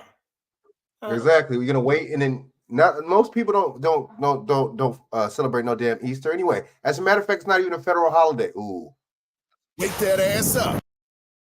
We do the opposite. Exactly. You don't even get paid for Easter. Man, good. Even before we get into the conversation, I was with Jordan the other day, my son, and somehow your name came. My bad. Go ahead. My bad. I said you don't even get paid on. It's not even a federal holiday. They don't even recognize it. You don't even get paid extra at your job for Easter. So what is that? Come on. I don't know. Hey, man. It's transgender day, so what the hell? But whatever. And there was a group of young people in the room talking about politics. It's amazing how so many people are into politics now. And they came up with saying something about, there were people saying that how you were trying to push Trump. And so Jordan pulled up this video, one of your shows, where you broke down each time you were talking about what was wrong about his race. Absolutely. And just broke it down piece by piece. And Jordan said, Dad, you know what? Truth doesn't matter anymore with folks. People don't care about truth. Nobody cares about the truth. They don't care about fact. Facts no longer exist. I've never pushed Trump. I actually do the opposite. Exactly. Yeah. But we are in a generation where everyone gets up in the morning, look on social media, and whatever's on there, they identify it as the fact. The headlines. Exactly. No one goes into the body of the story. Everybody's just, well, you know what? This is what the headline said, and that's the reality of it. And so it was like an eye opener for him of how I said, Jordan, for over and over again, that one moment took away all those years of me saying, have your own facts. Don't let anybody define for you. You define for yourself. That's right. You know, and that's the power of this microphone. That's the power of media. Putting those facts out. If we don't control the message will control us. We got a lot to talk about today. A lot. Your city. So yes. Today we reported earlier about congestion pricing, right? Yes. What's your thoughts on that? I think it's gonna cripple New York City. You got a lot of people. The bridges already, the tolls already high. It's $17, I think, for George Washington, $11 for the Midtown tunnels. Parking is extremely high. And now getting into the city, it's gonna hurt a lot of people to even drive in the city. And people are scared of the subways, you know, with everything been going on, people getting, pushed into the train stations, crime, and people are scared of New York City. That's a lot. Let's unpack. Let's do the first one Right, first. right, What's right. the congestion You've been pricing holding on to a happening? lot. I have. Hold on to a lot. So, but let's break it down for a moment. Let's break it down in pieces so we can really understand it. First, let's deal with the stuff about people are scared of the subway. When I became mayor, no one wanted to be on the subway. We got over 4 million daily riders. I was talking to one of my guys. I was talking to a sister the other day, and she said, you have about 200-300 crimes happening on the subway system. We have 6 felonies a day on our subway system out of 4 million riders. Look at those numbers. Our subway system is a safe system, and we put in additional 1,000 officers to do the high visibility to deal with the reality, because safety is not only felt, it's perceived. So if those 6 felonies, we got to get rid of. We're clear on that. But people are back on our subway system. But when you deal with specifically congestion prices, a lot of people don't realize these are the city streets, but we had no authority on it. Albany passed the law and turned it over to the MTA. This is the MTA's baby. They should have allowed the city to be able to control how congestion pricing was done. So that $15, we were able to fight to get $100 million to deal with the environmental impact in the Bronx. We were able to fight to get those who are shift workers get a discount. Those who make less than $50,000 to get a discount.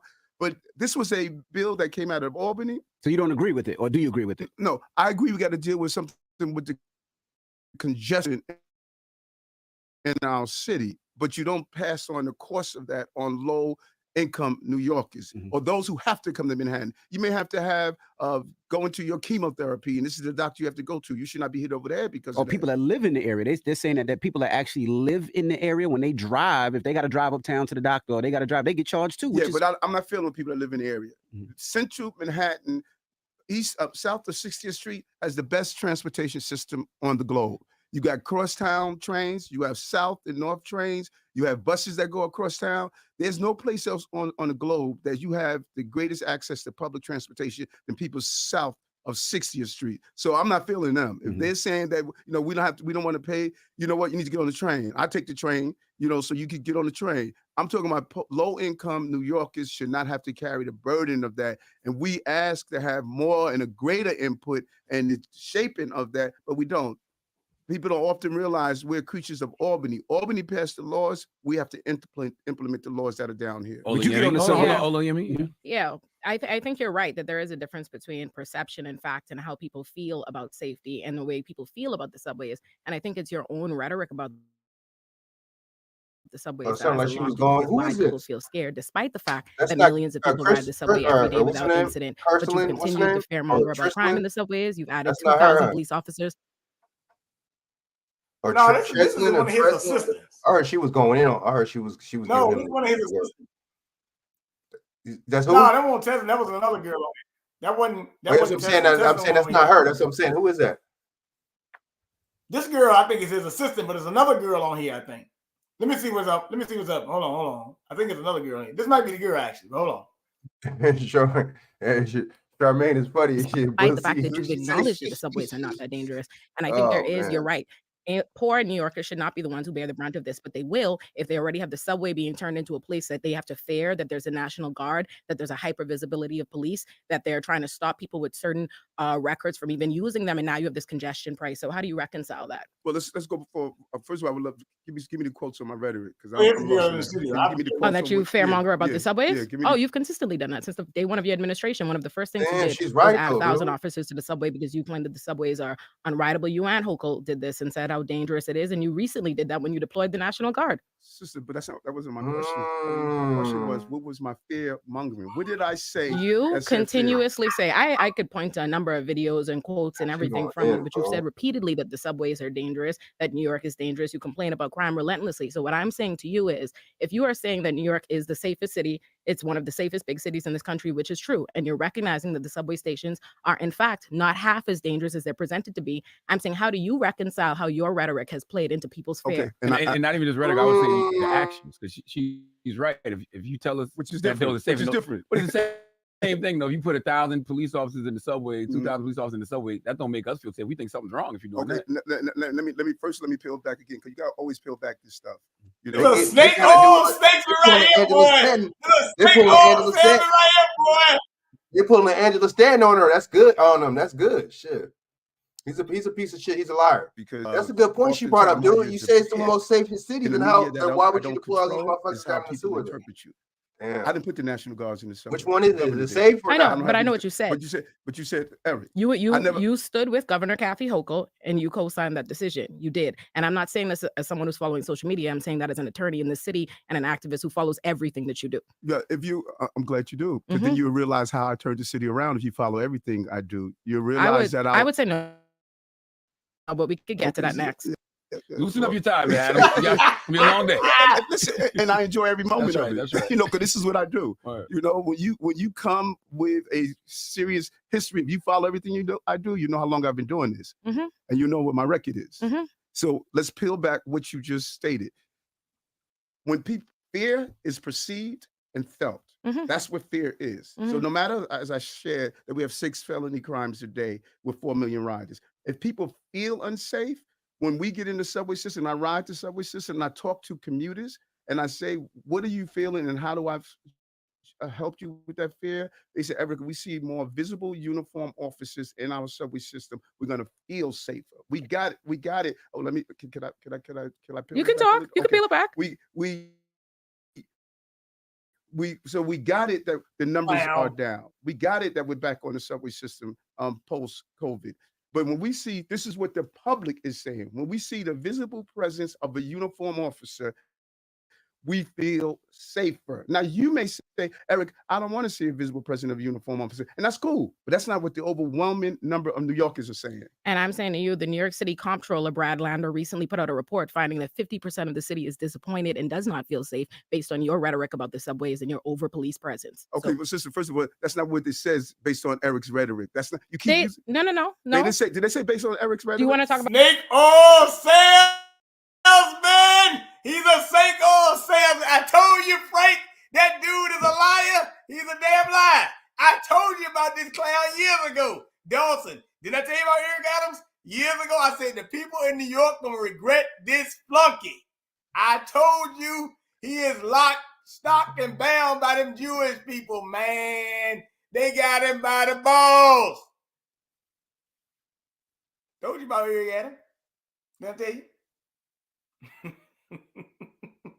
Now, gotta get to that part when, because it's a long interview, I can't play all of it, but it's a part where he called Eric, he's talking about Governor Abbott, and he said the racists want to throw all the migrants on us and all this other nonsense that he was doing, right? I'm like, oh boy, you know, it is what it is. I told you he'd be worse than de Blasio. I told you, you gonna pay for this bastard that you got. And he told you you're a former cop too?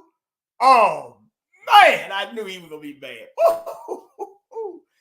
Boy, everybody beat your head up there in New York City, baby. I stay away from that motherfucker. But I go up there sometime with I mean, hey man, you got to pay $30 pot places, man, and you go through, they get you with the easy pass. That's another shit. I mean, I went up there last year. I paid $80-some in tolls, man. The hell with this shit, man. This some bullshit. Let's see what I can dig up here. Generations that I fought for. We acknowledge what my history is in this place.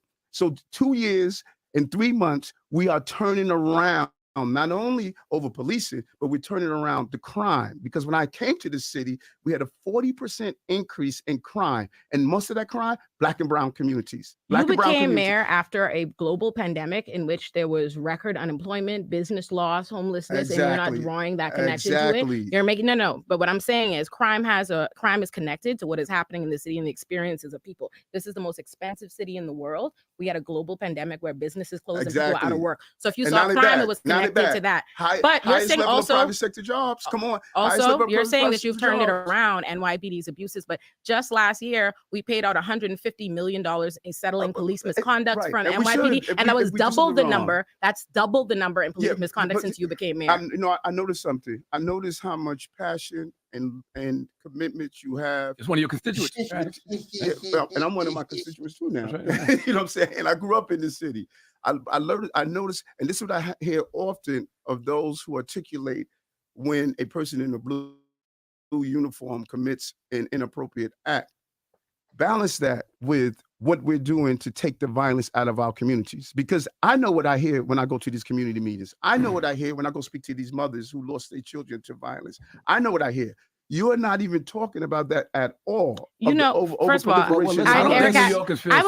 was a public defender. New Yorkers don't feel safe. But that's what you said. That's what you said. And my original question was about how you relate to that. You said that New Yorkers don't feel safer. Yeah. So there was a poll that came out with last week. Yeah.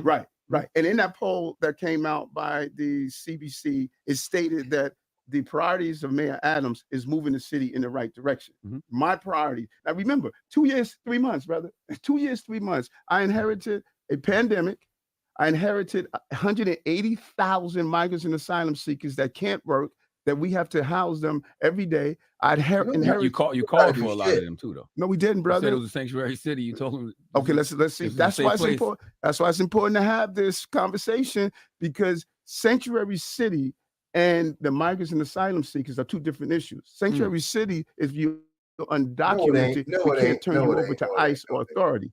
Migrants and asylum seekers were paroled into here. They're here legally. They were paroled into. But what the federal government did and Governor Abbott did, they said, we're going to send them up to Chicago, New York, Boston.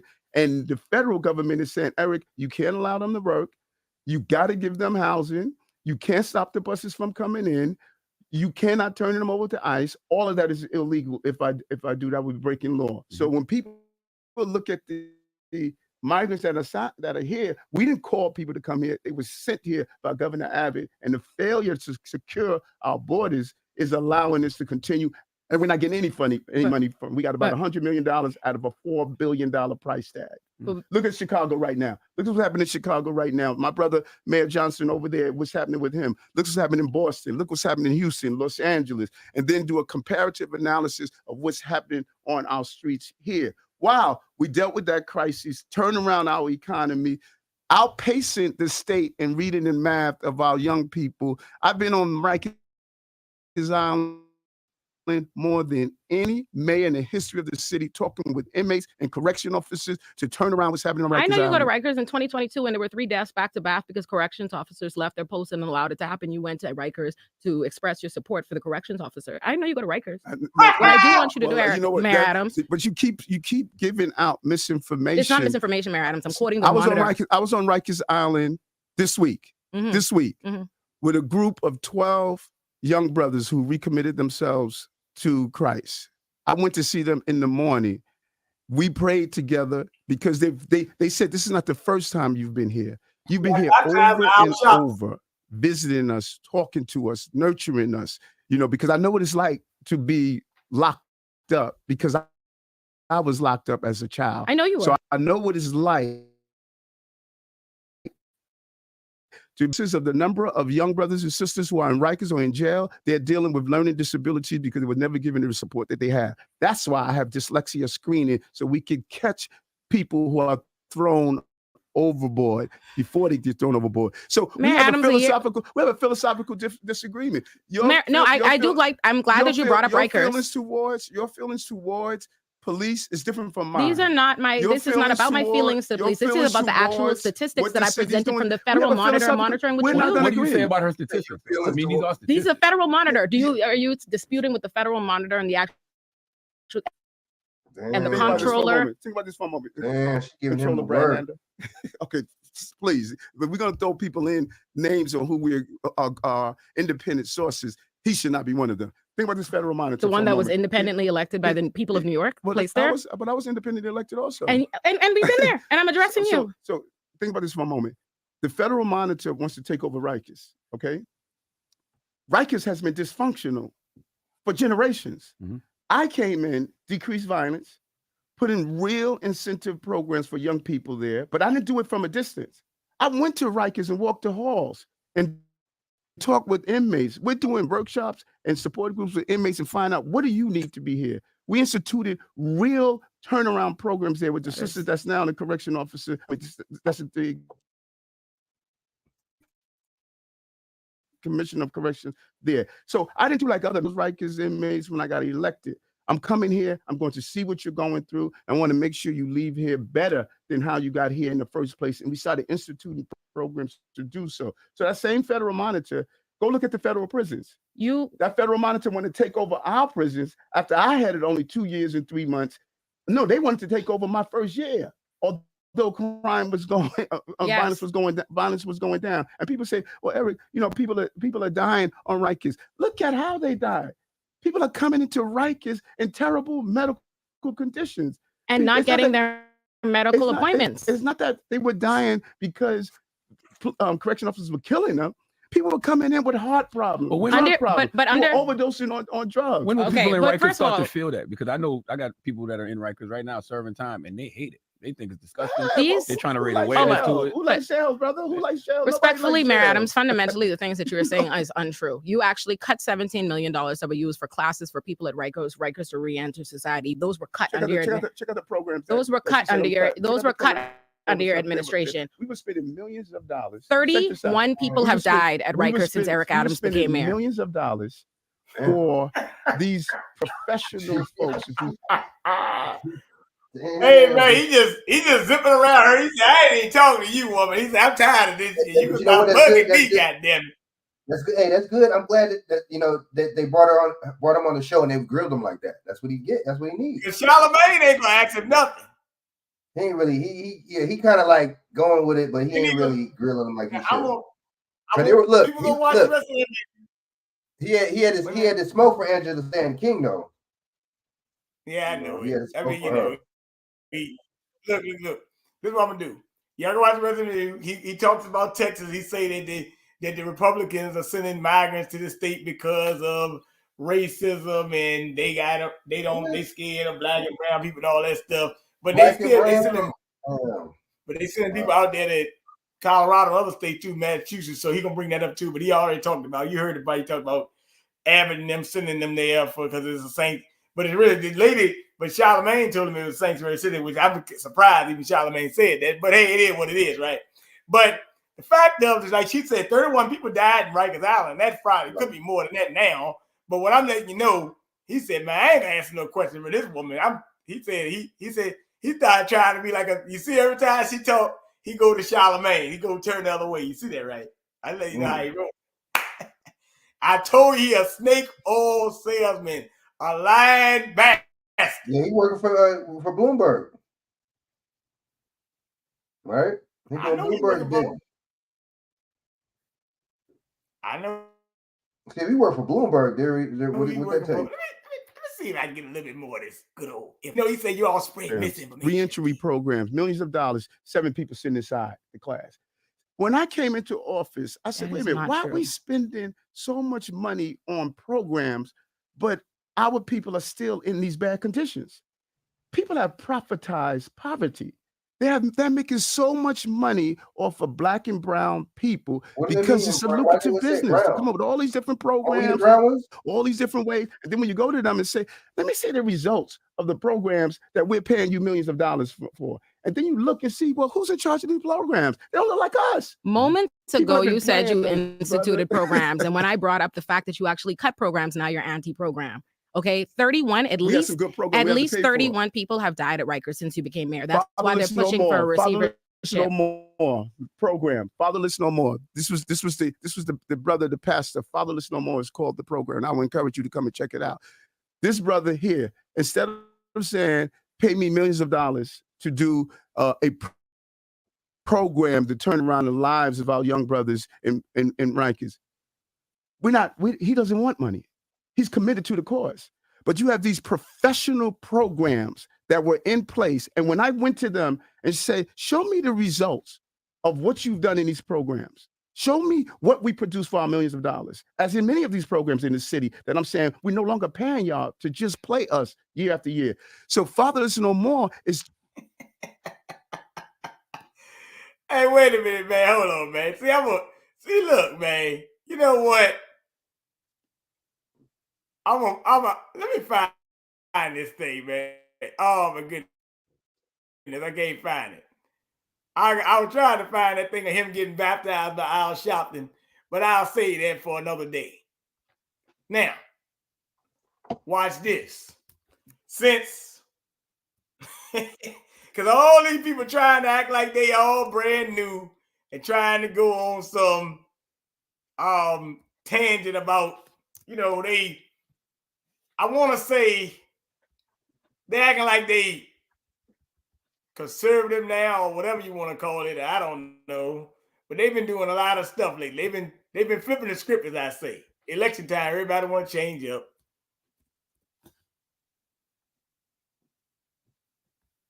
Here we go. Let me find this. Since because it's Stephen A. Smith now, another clown. But guess what?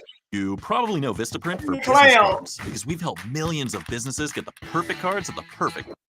I think things are so. Now, Frank, and after this video, I'm opening up the lines. So get ready. Anybody want to call in? I'm gonna let y'all talk before I go to sleep. But this is interesting, man, because Stephen A. Smith was on Patrick Death David.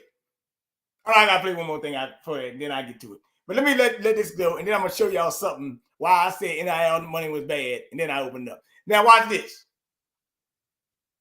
And then don't forget, this is March 31st. It's Transgender Day of Visibility. I don't know the Christians. I guess Biden to show y'all out again, but it doesn't matter really. Y'all ain't worried about that. Y'all was getting with y'all Easter bunny and all that. I know it, jumping the rabbit and all that. If you look at those rabbits' eggs, they are kind of colorful. The transgender flag is very colorful too, so you gotta watch that.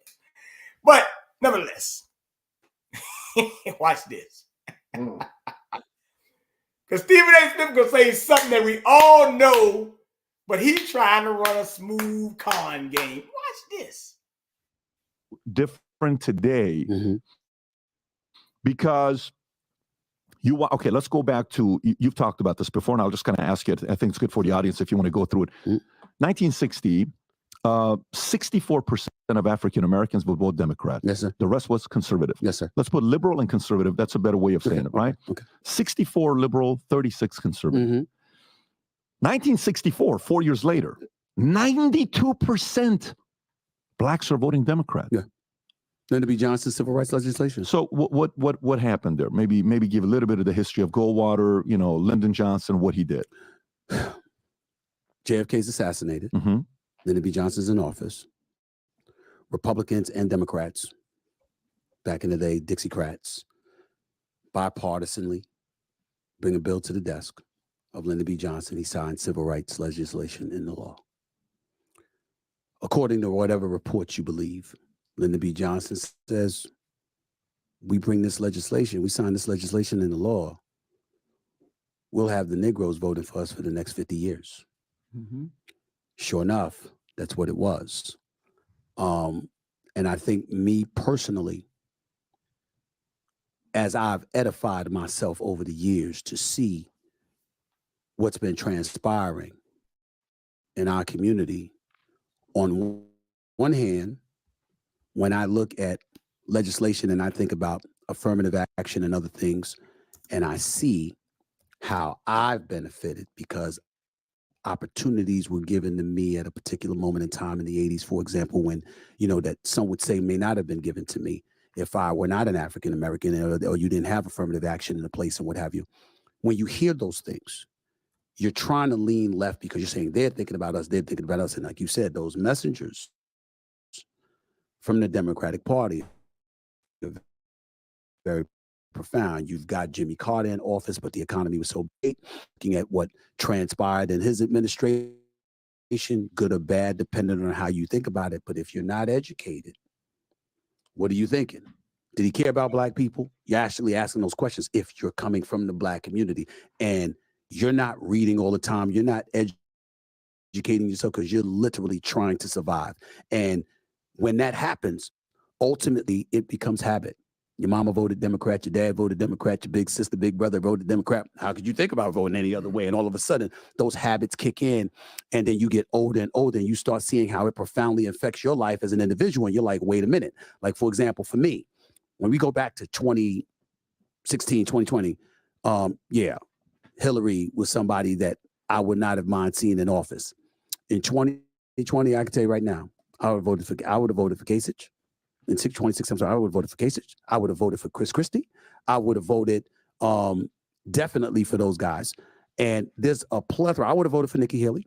If Nikki Haley was running right now instead of Donald Trump, she would be getting my vote over the Democrats. I wouldn't hesitate. Because no matter what you think about those folks, they show you they know how to be an adult in the room. That's a far cry from where I was 15, 20 years ago. It would have been Democrat every day. I don't think like that now. I don't think like that now. And I don't, and honestly speaking, I don't think anybody should. I don't think that's a reason to vote for a motherfucker? No, that's not the reason to vote. A reason to vote is for people that are going to do something for you. That's the reason to vote. Quick pro quo. You do something for me, I do something for you. You know what I'm saying? You scratch my back, I scratch. That's politics. I don't understand. What? See, don't listen to people like this, ladies and gentlemen. Don't listen to people like this. This dude he's a fucking asshole. You know what I'm saying? And the thing is, I would vote for them because they know how to be adults in the room. You know what I'm saying? Instead of saying, man, their policy, you know what I'm saying? Honestly, none of those people was talking about doing nothing for us either. So we don't get it, man. And see, these are the gatekeepers. People like this are the gatekeepers. People are like this. People are like this are there to convince people like me and you know what I'm saying, and sway us to tell us what to do. Man, and this guy is a sports guy too, man. Oh my God. Hey, look. Damn, dude, exactly, man. Look, if I want to know, if I want to know the best motherfucking you know what I'm saying, championship motherfucking you know what I'm saying, team that's gonna win the championship. I still wouldn't ask him though. Other than that, I still wouldn't ask him. I don't want to hear about it. I still wouldn't ask him about no sports neither. He's a clown on that too. But look. it's right to have any party affiliation with today's politics, because I don't think you can trust either side. I think you got to watch what they do, see what they do, and see what policies work best for you. Mark Levin once said this to me, right about that, along with Dr. Michael Eric Dyson. He said, hey, man, most people vote their issues. They're not looking at, you can bring up immigration, the economy, whatever issue is most near and dear to them, that's what they focus on. So you got a black community right now that'll look at Joe Biden. You know what they'll say right now? Well, Barack Obama gave about $330 million to HBCUs, historically black colleges and universities. Trump comes in there, he gives about 360 8 years later. Barack Obama did that in 2010. Trump did that in 2018, about 360 million. But now look what Biden and Biden administration done. They've dedicated over 7 billion. For some folks, that's enough. Not for me, not for others, but for some folks, that's enough. And it's about finding that one issue. Because why? How did they learn? Then this is why I can fault the politicians just as much as I can fault the voter. Because folks got that way because the politicians got them that way. because you go into their community, you go into their respective communities, and you give that song and dance and that lip service about that one issue they cared most about. That's what you wanted. That's what you trained the voter to be like.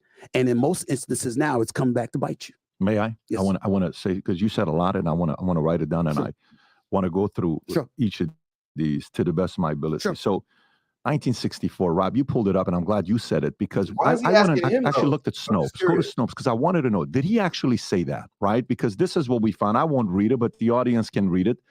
Can you go a little lower where it shows the whole thing? Okay, we can just show that at the top, and then we'll read the whole thing. Okay, right here. You can do that right there. These boom, that's right. They're getting pretty uppity these days, and that's a problem for us. They've got something now they've never had before, the political pull to back up their uppityness. Now we've got to do something about this, and we've got to give them a little something, just enough to quiet them down, not enough to make a difference. And then boom, you know that line, you brought it up. I'll have him voting this way, Democratic, for the next 200 years. Yes. You know what Snopes said? Snopes didn't say it's not right. Go a little bit more. It says unproven. And Snopes is one that would typically be quick to say they never said this. Then CNBC writes an article, if you can pull this one up.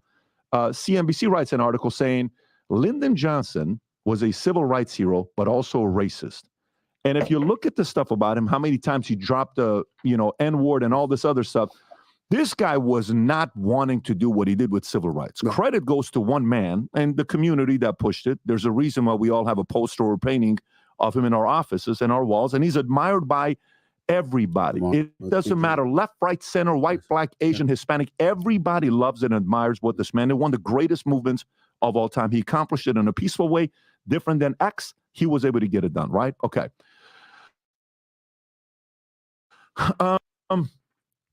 At that time, can you type in civil rights march? Just type in civil rights march, if you don't mind doing that. Just type in civil rights march and go to images, if you could do that. When you type in civil rights, click on that first picture. What do you see a lot of? Look at the way they're dressed. Yeah. Just look at the way, go to the bottom left picture, maybe that's got more people in suits. Bottom left. Bottom left. Look at the ties. Look at the suits. Tuxedos. Look at the tuxedos. Look at the bow ties. Wow. Pure class on the way it's being dressed. So Lyndon Johnson, War on Poverty, 1964. Do you know at the time, can you look up when Planned Parenthood came out? Maybe you look, I don't know the exact year. When did Planned Parenthood come out? I think it was 71, 72. 70. What year is it? Go a little bit, Singer, whatever her name is, where he started the movement. Anyways, so you look at some of this data and you see that we went at the time when kids are being born, only 4% of kids in America, if you can pull up the stat, Rob, 4% of kids in America were born, in single family household. 96%, mom and dad. Yeah. Fast forward, we went from 4% to 41%. And by the way, it's even higher for African Americans. This is America. This is not African Americans. Percentage of children born out of wedlock, but African American is to the roof. That wasn't the case. You guys were always united, conservative. It's a good community, respectful, Bible Belt. When I was in the Army and my friends in the Army, I was hanging out when I would go see their families. I was afraid of their mothers. No, seriously. Your mother would have talked to me like I'm her son. And she would put me in my place. It was a different kind of a culture. That was what I was accustomed to, right? So to me, when they say systemic racism, exceeded in actually trying to create that kind of an environment. And the reason why he was very creative on the way he did it is he blamed the other side for it and got them, the blacks, to vote Democratic for God knows how many decades until now, where things are slightly changing. And I'll wrap up the thoughts here, and I want to get your... can I respond to what you just said? Yeah, absolutely. I think that when you mention all of those things, first of all, you said nothing that I can dispute. Nothing. Because that's just factually correct, what you pointed out. And I think that the important thing to bring up when we bring that stuff up is that is exactly the reason why Black folk in America have historically over the last 50 plus years had that divide with the Republican Party. Stay with me. What happened is Patrick, you invite me onto the show and you talk to me. We're having this conversation. You show me facts. I leave this office. I give you no resistance. And then you turn on the TV and I'm like, Patrick Bet-Davis full of it. Look what he brought up. This some racist BS, blah, blah, blah, blah, blah. You'd never want to talk to me again. It's disingenuous. It's not educated. It's not fair. One of the things that we have to pay attention to is that there is a Republican Party that can't disguise its resentment towards Black America because of what you just pointed out. It's just that we're looking at it differently. As this Black person, when I got to know Republicans and I heard my parents speaking about conservatism and stuff like that, I remember asking my mother one day, I said, you know that fact. How would you feel if you know that you contributed to bringing civil rights legislation to the desk of the presidency to sign in the law? And that was ignored because the party that he represented, he made sure they got all the credit for what you played a role in bringing to the table that helped the African-American community, supposedly. And it was completely ignored. You'd lose our respect because you'd believe you're not educated enough. You're not putting forth your due diligence to know it wasn't just him, it was us. And his intent wasn't honorable. Ours was. So now you know that Lyndon B. Johnson said he had those niggas voting Democrat for 200 years. And Stephen A. Smith kind of lied too, because he said 50. And he never said no damn 50 years. That would have been over by now, right? That's bullshit. But nevertheless, let's bring this up. Or he was factually incorrect. Now let's bring this up. Hey, look, let me break this. Let me say something real quick. Hey, that was man, them stats was on point, man. And see, I'm glad he brought that up in a segment like this because this is important. You know, we've talked about stuff like this before. You know, when it comes down to the thing is, man, you know what I'm saying, that there's a reason why we so high strung, when it comes down to these voting Democrat. There's a reason why we be brainwashed. There's a reason why you see what I'm saying, stay on the plantation when it comes down to voting for these people. There's a reason. There's a couple of reasons. And those are the couple of reasons. You see what I'm saying? They by giving us the Welfare Act and giving us the Civil Rights Act, like that was something, like he said, give you a little something to make you think it was something, but it's actually nothing. You see what I'm saying? The progress didn't go nowhere. Okay, sure, we was able to do certain more things than we could have done before and intermingle with white people, but that's about it, right? Everything's still the same, right? You see what I'm saying? Yeah, they tricked us real good, man. They got us voting. See, look, and they made it to where we don't even vote our interests, no matter what side. It's just Democrat. You see what I'm saying? No political agenda, just Democrat. You see what I'm saying, BJ? It makes sense? All right. That makes us look crazy, I man. agree with you 100%. Now look, let's bring this up. Because I as I told you, the NCAA tournament is on. Now you got your Final Fours. Purdue, NC State, unlike underdog, 11 seed makes it. They're playing Purdue. Then you got Alabama Crimson Tide, and you got UConn Huskies. But Dawson, I didn't text that Duke had been in Dallas over the weekend, and my buddy, he was out there because his former teammate coached at coach at NC State, a guy named Kelvin Keats, the coach at NC State. So congratulations, Wolfpack, because my buddy was out there in Texas over the weekend. He went to a couple games. He went to both games, and he went to the Texas Rangers, I guess, pennant celebration, whatever. But nevertheless, that's either here or there. I don't even need to talk about that. But there's a play on Duke Blue Devils. Mr. Jared McCain. And this is where NIL money goes wrong. I told y'all these NIL money can make the guy be doing all type of stuff. By the way, Frank, McDonald's has got Krispy Kreme donuts now. They gonna be giving you Krispy Kreme donuts for breakfast. Damn. So, but you can sponsor all types of dumb stuff, right? And that's gonna be something even more unhealthier coming from McDonald's.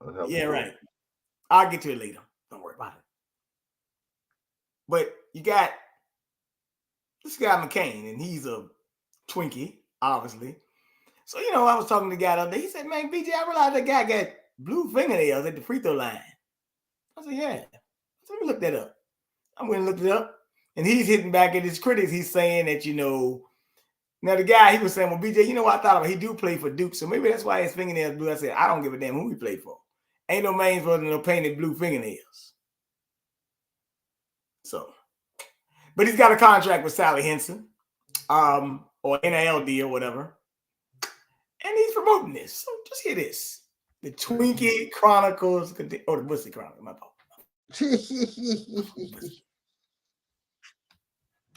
Just because a hotel says it's dog friendly, get an Airbnb that's friendly for everyone.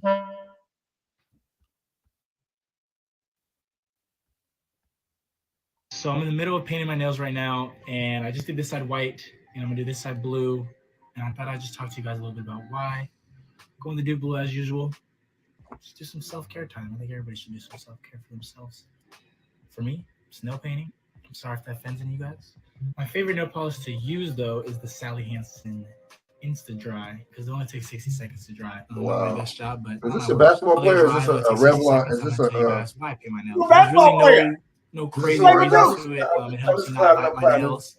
I went some fucking into model a for salon one fucking time and L'Oreal, decided man. to pick out a color, and I thought it looked nice. I know a lot of people disagree, a lot of people don't like it, but I'm just gonna be myself and do what I think looks nice. One of the reasons why I kept painting my nails is I had a game after I painted my nails, and I ended up playing really well. So, I'm not crazy superstitious, but if I thought it looked nice, I thought it helped me play better, and so far it's worked. So I'm gonna just keep doing it, I guess. And just like that, the nails are done. I'm able to do whatever, go play basketball or anything I need to do. Welcome back to the Messy Sweet Spot, where we tackle the latest and most buzzing. Bussy, you clown, you got Bro. Honestly, and then look, the mannerism, his mannerism too, the way he was acting, like the way he was talking to, it was really, you know what I'm saying? Oh man, he a Twinkie, I told you. Now, if you thought that was bad, hold it, because there's another guy gonna be the #1 pick in the NFL draft, Caleb Williams. I'm coming to you next. Bussy. It continues, baby. Painted fingernails, Caleb Williams. Here you go. Matter of fact, he said his mom painted his nails, so. Now watch this. Just playing this for you. You gotta see this, man. I don't want to pick on y'all. You're tuning into Black and White Sports on YouTube. The no-holds-barred truth on sports. The main event starts now. Black and White Sports fans, what in the world is going on with Caleb Williams? This guy may actually be the #1 overall pick in the upcoming NFL draft. Something is different about this guy. Now we know when his USC Trojans lost to, I believe it was Washington, or was it Washington State? I don't remember. Caleb Williams jumped into the stands, got into his mother's arms and started crying, and she covered up his face. He got absolutely destroyed for that. Now, if I'm an NFL team, I am staying far away from Caleb Williams. Because for one thing, I don't think he's going to really get the respect in the locker room. And you know what? The mainstream media, man, this is the kind of man that they want to uplift. They really don't want men to be men, because if you are a masculine man, they're going to call you toxic. That's what they like, man. They like men like Caleb Williams. And you know, it's pretty sad, man, when that is the kind of man that the mainstream wants to push on you. I reject that. I want men to be men. Now, I absolutely roasted Caleb Williams when he was actually crying in his mother's arms. I mean, he's supposed to be a man. This man is supposed to be a leader of men on the next level. You're not going to get that kind of respect if you're actually crying in your mother's arms after losing a game, a regular game at that. Well, that brings us to ESPN and Robert Griffin III, aka RG3. Now, of course, he's a part of the mainstream sports media, and RG3 now is coming to the defense. If you're a web designer, here are 4 Wix Studio features you gotta know. Of Caleb Williams. However, this man actually posted something and he wants people to kind of get on board with what Caleb Williams is actually doing. He makes an insane post, guys. He absolutely gets destroyed. So let's talk about it, guys. Make sure you guys like this video, subscribe to the channel, become a channel member. Remember, live stream every single Friday. So we're going to be having one tomorrow. Just starts at $5 per month. We appreciate the support. So here we go. Check this out. RG3 torn to shreds for suggesting men paint their nails in support of Caleb Williams. Are you kidding me? I'm not supporting Caleb Williams. No man should be painting their nails, especially pink. You know, if you're a rock star, rock stars, they painted their nails, but normally black. This man showed up to a USC women's NCAA tournament game with a pink iPhone and pink nails. Some of you guys may be saying, hey, in the NFL, sometimes they actually wear pink cleats, but that's actually in support of like breast cancer awareness. This dude, you know what? I'm gonna say this. Caleb Williams is probably gonna come out as transgender sooner rather than later, in my opinion. You know what? He may be actually the first transgender NFL player. Yeah. Anyway, and there's nothing wrong with cracking some jokes. Yeah.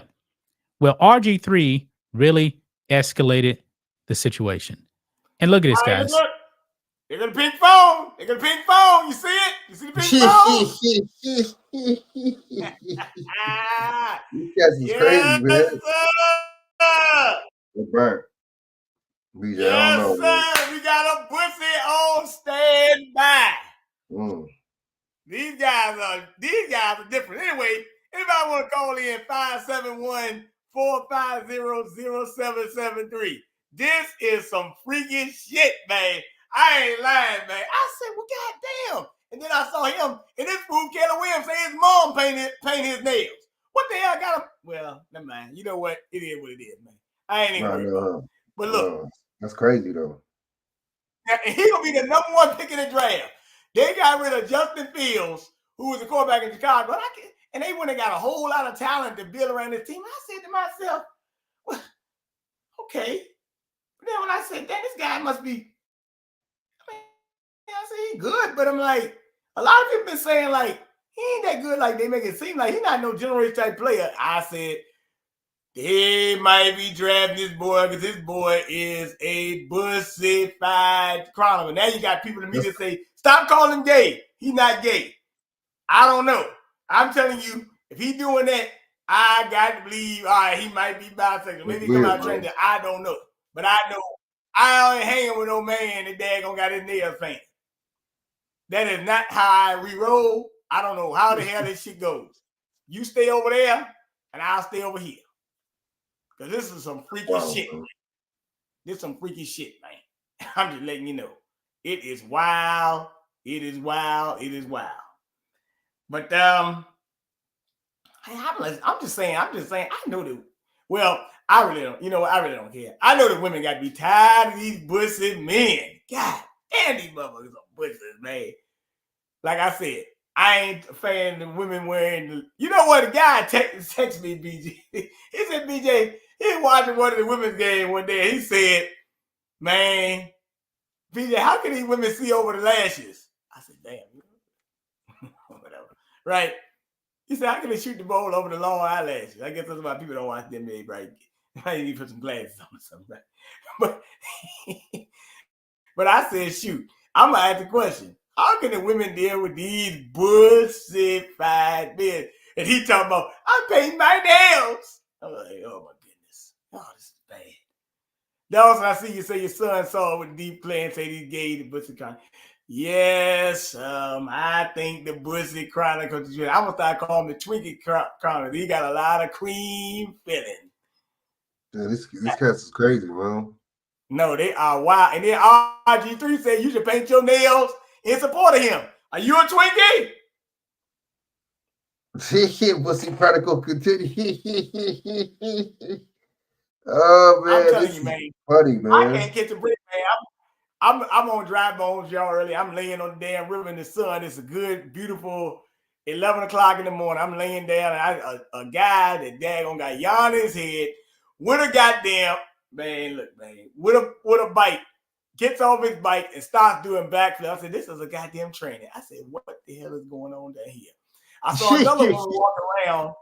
She was just kind of, I ain't gonna say I know what she was, but I'm just saying she just walking around. She had a shirt on that said Christ is risen or something like that. I don't know. It was a lot of weird things going on down there this morning at the lake. Just laying down in the sun, trying to get you some sun rays, man. Then I had to get up too because I kept on realizing all these chemtrails in the air. I'm like, oh my goodness, I gotta move from this thing today. But I was like, man. So I started walking back, and then that's when y'all started hearing me more on Dry Bone shit. But it's crazy, man. But this is the wild shit I've been talking about with these. Man, look, the man, there's a video up here that said the man said his mom painted his nails. I don't know, but he did run into the stands and go in his mother's arms when they lost that game. I think it was in October or something, maybe in November. He did go in the mom. I said, that is kind of weird that he went in the stands and cried in his mama's arms. That was very weird. I'm just saying. What is he, like 7 again or something? Like 21. He's from Washington, D.C. or Maryland, too. Yeah, he's from down this way. That's some little kid shit, like, you know what I mean? Man, it's some wild shit going on in this motherfucker. This shit wild, bro. I'm just telling you, I said these guys are different. Now, this motherfucker's crazy. That's what it sounds like. And sometimes I be seeing, this guy, I see him working sometime. He be around sometime. And this guy, he like a damn transformer. He one of them big ones, with the big muscles and stuff, but he a Twinkie. Because anytime the man started telling me how much his not telling me, but telling somebody else how much his Ray-Bans cost, I'm like, the girl said, "Oh, the Ray-Ban look nice." He was like, "Yeah, girl, I'm like, oh, Twinkie. Oh shit, this shit is hilarious, man. I'm good. Hey, look, man. They not in the closet no more, Frank. They wide open. And guess what? I mean, and then you got people like Biden them putting them Pride month. Even the months and days, and it's just like, yeah, man. But see, I mean, honestly, the thing is, look, we've been, they're trying to replace us with the migrants. They're trying to replace men with these pussy-fied cats. You know what I'm saying? It's weird what they're trying to do, man. They're trying to really change humanity. It seemed like to what the fuck they want to change it to. You see what I'm saying? Watch this. I'm gonna show it to you, man. Watch this. You think I'm joking, man? I don't joke, man. It's not just a presentation, but a way to generate slides and seconds. Caleb Williams jumping up and laying in the arms of family there. Yeah. Tough night. Battle. Sure did. He knows the reality of what a third loss means. That's but as brilliant as his 2 years will be in LA, it's not going to result in a Pac-12 championship. Yeah. Played well, led his team, did all he could. I hope that's not his daddy, man, because if that's his daddy, he ought to be, man, oh my God. I'm like, yo, come on, man. This is bad. But look, I'm just saying, man, I don't know what the hell happened, man. They say, oh, they saying he being too zesty. All right. And watch this. Zesty. He's the word. I mean, everybody wants to be in these two 12.5 shoes right here. So, I'm not worried about some kid running on the field that, doesn't have anything really associated to Notre Dame other than possibly their family going there or him going there himself. Got a lot of guys over here that I got to lead. So some opinion of a sheep, clients don't worry about that. So, keep moving on, keep fighting, fight on. Thanks, Caleb. Awesome. Thank you. What is going on with Caleb Williams? So I guess he was being taunted in real time. So Notre Dame put a spanking. Notre Dame spanked the. Oh yeah, Frank. I forgot to tell you that he was in a dress too. There's another thing that was going on too. I forgot to mention that. Baby, when it came to USC, I'm sorry. Y'all boys got tagged. I think it was a blowout, double digits. Looking at this response, I get it. I understand. But the reason why, some reason, and I'm not sure why this is privy information to me. It started, I'd say now 3 years ago. It was my last year of high school. My mom does nails. Just started off there, and she's done it for my whole life. So it's kind of always been around me, and then nobody else does it. I like to kind of do new things. I don't really care what people have to say about it. So every week it changes? Every week it changes. Yeah. Oh, there's nothing wrong. I get manicures, man. Yeah, there's nothing wrong. We've got to keep our hands fresh. It's interesting. Football has taken a very different dynamic. Now it's about branding, marketing, and advertising. Hey, Dawson, I got a question. Now, you know what? I'm not even going to ask you. Let me not waste my time. Any women listening? Do y'all paint y'all son nails? I just need to know what the hell is going on. Please let me know so I can just get the fuck away. Just let me know. Let me know where we're going with this thing. Because I do not. Hey, look, I'm going to be dead on with you, Frank. If a woman painting her son nails, I'm going to be real. I don't even want no pussy from your ass. I'm just letting you know. I don't want it. Fuck it. I don't want it. Keep it to your goddamn self, okay? Thank you very much. Hey, look, man. Because I am not trying to. Hey, look, any women out there, do anybody of y'all women paint y'all son nails? I'm telling you, I don't even want it, okay? Man, that's crazy. Man, this is bad, man. I hate to even say it like that, but I don't want it, okay? I'm sorry, man, but this is bad. I mean, we dealing with some real life cycles, man. We fucked up, man. I just hey, look, hey, this is not a good. I'm not trying a good generation right now, man. Because we got some women that really do a good thing. Dawson, she doing some good thing, but this is getting really, really sick. Okay, man. It's really, really sick, man. I just let you know, man. It's bad. Hey, look, man. Keep that. Hey, look, man. Because this thing it's like a damn haunted movie or something, man. Telling you. Hey, look, but all this time I'm being nice about it. I'm gonna play the Crimson Q in a minute. Let me get to that next. But man, I don't want it because it's like, yo, what the fuck is going on, man? And we just gotta be like that, man. I'm sorry, man, because we're in a battle against time, man. When you got this kind of crazy stuff going on, I mean, nobody can take you serious, man. These are football players doing this, man. Are you serious right now?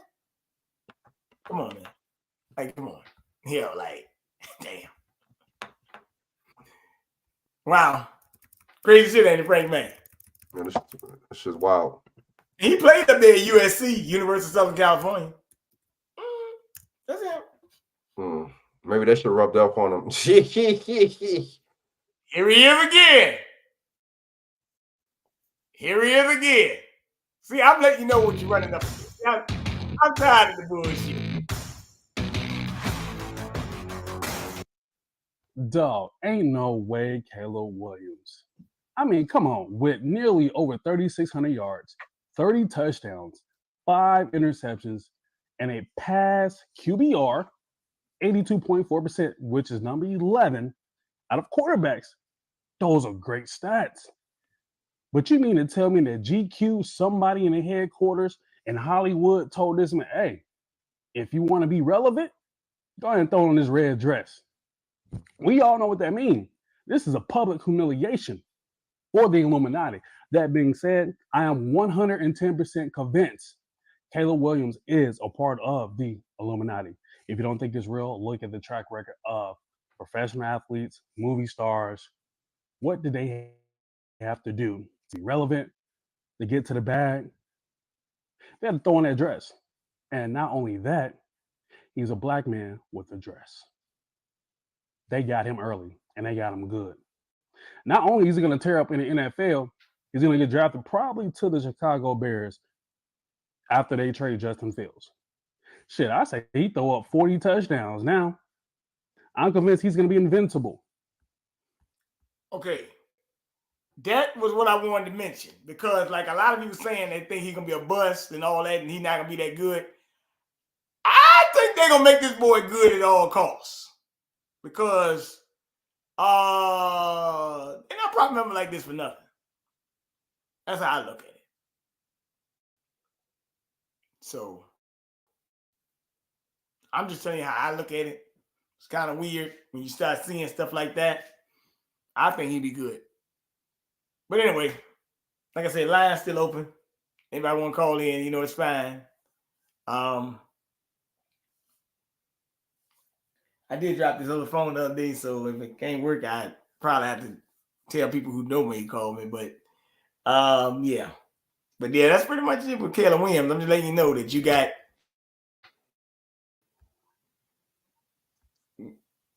Man, Frank Dick, my man, Caleb Williams, man, in a red dress. Man. He in a red dress, not a baby. good In a look, red bro. dress. That's not good. They say he can be a bust, but I say he probably gonna be a good player. Well, he might not be all that good, but they're gonna be relevant because hey, they're not propping you up like this for nothing. They make number one pick in draft. You wearing a red dress, they got you. Bussy.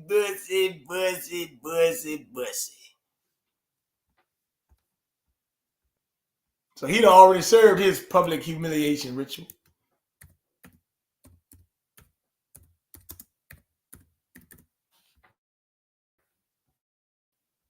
Damn, Shaq.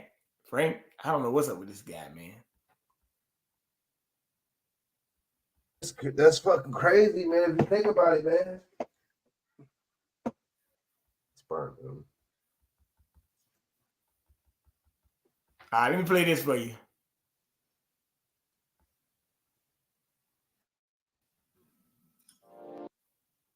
Channel. Hey there, my Crimsonites, and welcome to the Crimson Cure channel. I'm your hostess, femininity coach, and author of the Crimson Cure, and this is my perspective. So we've got an interesting video for you guys today where a Black woman kind of says the quiet part out loud about how they feel about the wigs versus their natural hair. And so I'm not going to waste too much time. Here we go. Do not have long hair. They do not have long hair.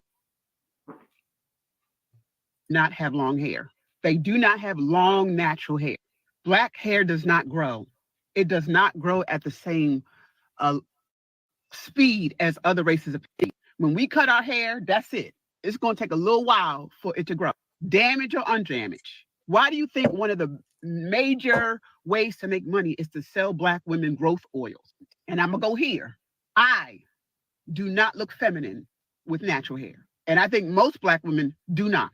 What? They do not. Whoa, and for a lot of, I know wait, me, stop, I stop, feel stop, stop. prettier. Stop this. Bro, what the fuck is she talking about? Is she serious? What does femininity got to do with not having natural hair, dude? Damn. So having a weave or a wig makes you feminine? Man, I don't understand that, dude. Crazy stuff, ain't it, man? That's just like saying a dude hair. saying, you know what, I look. feel That's just like a prettier. dude having a beard saying, you know what, I look feminine. This beard makes me look feminine. That's just like saying the same shit. You know what I'm saying? I don't know, man. That's some deflection shit. You know what I'm saying? If you want to wear your hair like how you want to wear that shit. You don't gotta go on I TikTok feel or more whatever, feminine. convince other motherfuckers that you know what I mean. Hold on. Trying to brainwash other women and shit. Hair, wearing hair. hair that mimics another race of Very people. wild. And I know that's a shame. And I know that's some internalized self-hate. My eyes aren't fooling me. I don't look, okay? Most Black women do not have long hair. They do not have long. That's a lie, dude. That's a natural lie. hair. Okay. That's a lie. So we got to hear Oh, this what Crimson she Cure? had Oh, to say. shit. Now, a lot Uh-oh. of what she said was not true. When Black women's hair will grow, Black women's hair grows just fine. You can have long, natural hair. You can have healthy, long, natural hair as a Black woman. She espoused one of the many myths that refuse to die among Black women as it concerns their natural hair. The natural hair movement of the mid 2000s, the early mid 2000s should have let everybody know that Black women can grow their hair. The only issue is that we can't grow our hair without knowing and understanding our hair. Unfortunately, many of our mothers processed our hair, permed our hair, straightened our hair when we were children. So we didn't grow up having to learn what our hair liked, what it didn't like, and how to really grow it. And really, hair, just like skin and nails, grows from a good diet and exercise. Then your hair grows, because your hair and your nails are actually made out of the same thing. It's keratin. So a good diet, a good exercise regimen, keeping your hygiene up, making sure your scalp is healthy and things of that nature will grow your hair. Sometimes you can get to a plateau, or sometimes you don't know what to do with your hair. That's where beauticians come in at. That's where people who, now they've got YouTube. And I know that can be a confusing road. This person say use this other person say don't use that. Then we had got into the whole hair type thing at one point. So I'm referring back to that natural hair movement because it was a lot of younger Black women that were experimenting with going natural and then making sure that they could grow their hair. And it was a lot of trial and error. It was a lot of trial and error with the products to use, what was best, what wasn't best, things of that nature. So that wasn't true. It's not true. But the other part that she said is what a lot of women think. The other part of what she said was she just doesn't feel feminine or beautiful wearing her own hair. That's the crux.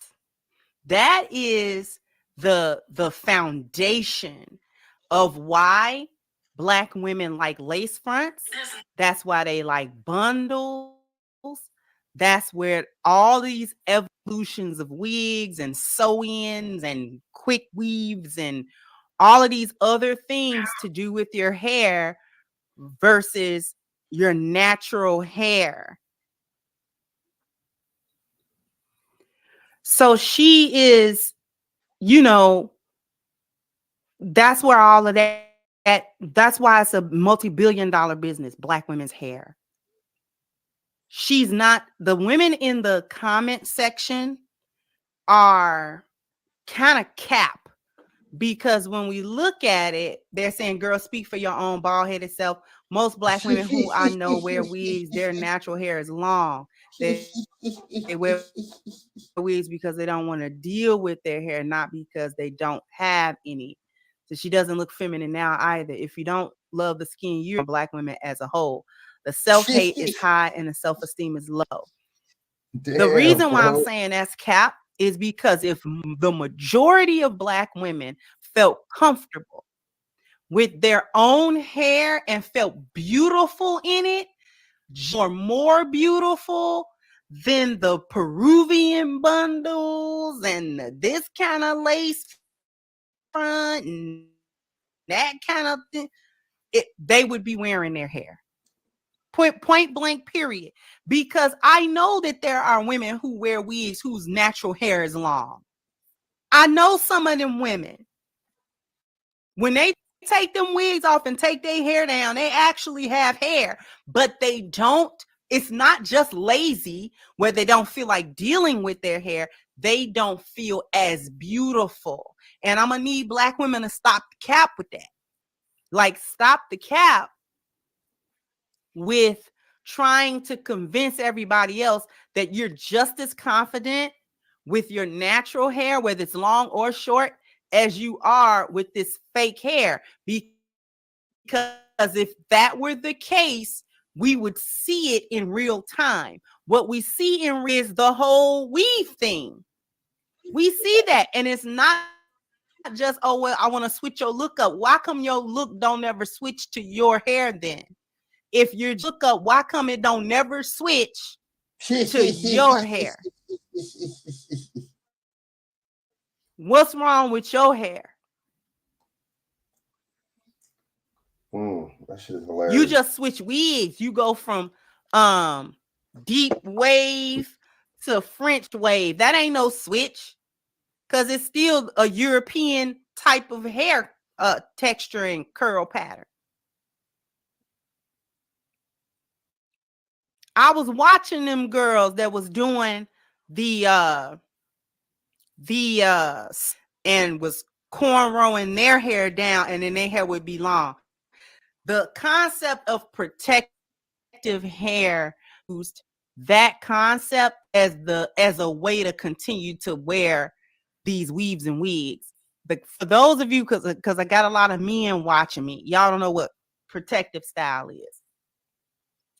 Originally, when Black women said they were doing a protective style, it was to protect them, their hair, from consistent manipulation, right? Our hair grows best when we're doing so, washing it all the time, super often, putting heat to it all the time, doing all these processes to it. And natural hairstyle you're trying to achieve is a lot of manipulation for our hair. And it has a tendency to start breaking off once we start doing a whole lot to it. Our hair responds better when it's done in a style and left alone for a little bit. So if, like, for instance, if you cornrow your hair, it's not corn rolls. I don't ROLLS, cornrow, ROW.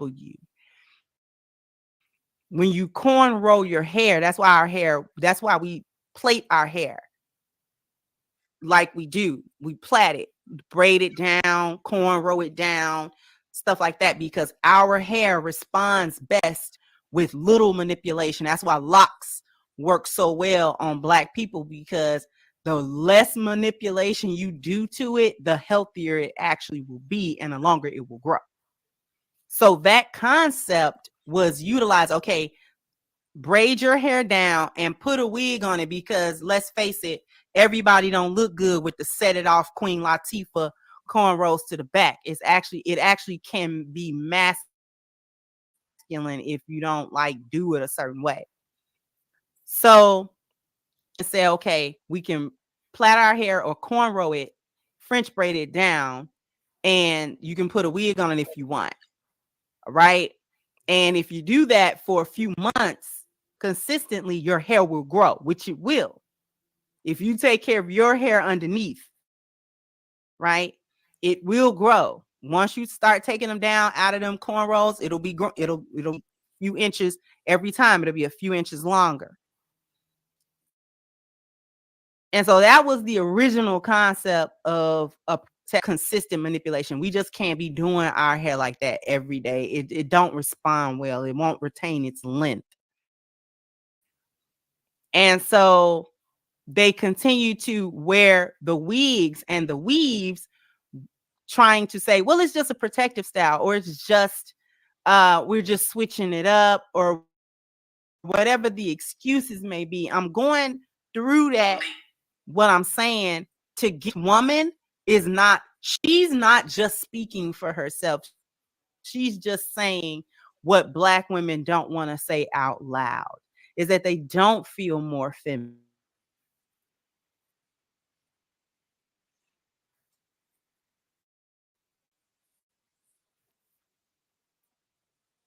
And all of these other ones, it was yucky, right? Back in the day, back in the 90s and the 2000s, right? It was yucky straight. You had to get yucky straight hair. And then you had to get Virgin Remy hair. Like, it's gone through phases. So first it was yucky, then you had to get Virgin Remy hair, and then it transformed and mutated into all of these other things that, you know, you wasn't doing it big, or you wasn't doing it right if you didn't have this particular kind of hair, or this particular grade of hair, or whatever. And until they started going to all lengths and getting these bundles, all right? Oh, you shouldn't be wearing beauty supply store hair, right? That was considered low. You were cheap and broke if you had to go get your bundles from the beauty supply. Doing it big, you would order bundles from God knows where, and it would cost you, you know, X amount of dollars and blah, blah, blah, blah. And it was like a status symbol with Black. Higher grade you were a baddie if you spent X amount of hair on the good hair, and make sure it's the human hair, and make sure, see, it's like a status symbol. It's like men compete with each other with cars or something. Women compete with each other with wigs. Black women will compete with each other with the level and grade and texture of the weave that they are able to purchase and put in their head. Say I'm lying. I dare somebody to jump in my comment section and say that I'm not telling the truth. I watched you. I'm a woman. I'm a Black woman in America. I know what we were doing.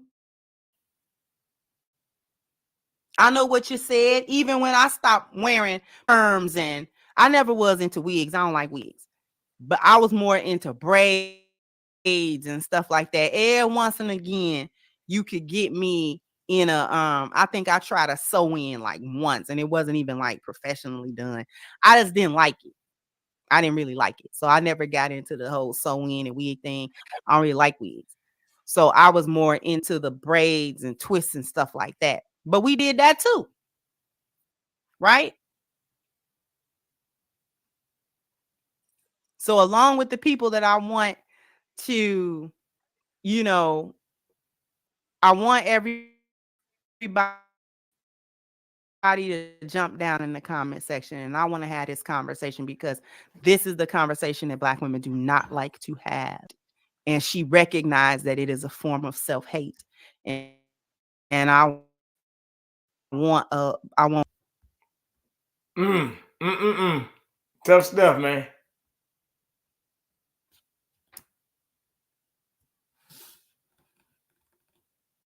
Very tough.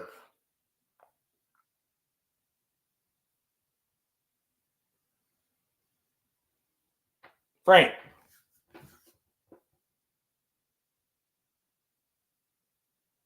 Yo. I'm still here. Yeah, so that's pretty much it. I just wanted to get that out the way, you know what I'm saying? Just point that little fact out to you. But nevertheless, it is what it is. A lot of things going on. I'll be back tomorrow. Got Bishop coming on tomorrow, but you know, it's interesting. But you know, she broke down a lot of key points. Everything I broke tonight was kind of key, man, except for the clown show with the basketball player. I mean, that was just somehow just showing you how they're finally taking this thing. But what That it shit is. wild. He got the right to be a clown. Mm. Oh, let me play this one other video for you. Yeah, I forgot about this. All right, man. I'm gonna just let y'all know. Stay away. Okay. Women, stay away from them BBLs.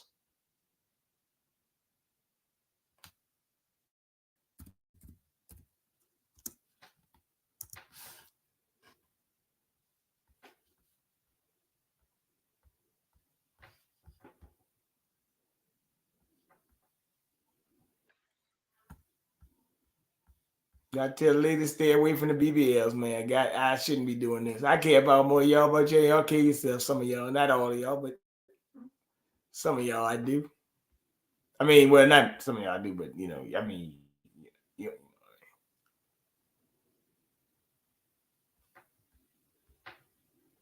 Life after undergoing a popular plastic surgery procedure in Miami is suing the surgical center and the doctor who performed the operation. And it's a case the NBC6 investigators have been following for years now. Miriam Masihi has the latest.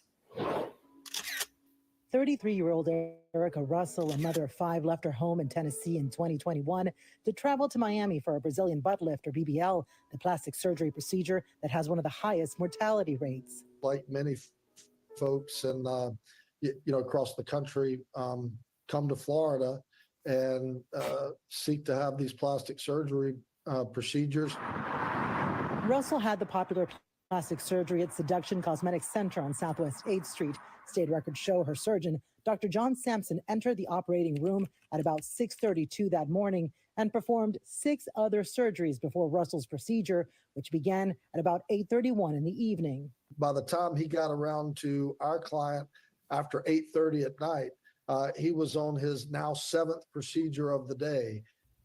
According to her autopsy, Russell died of a fat emboli and internal bleeding after the doctor perforated organs during the liposuction portion of the surgery and then injected fat too deep into her buttocks, hitting the muscle, something that was prohibited by law after studies conducted by the American Society of Plastic Surgeons showed it was the cause of most BBL deaths. We know that they went across the plane, the muscle plane that they're not supposed to go across, which dramatically increases the risk of exactly what happened here. She effectively bled to death along with having this emboli, fatty emboli.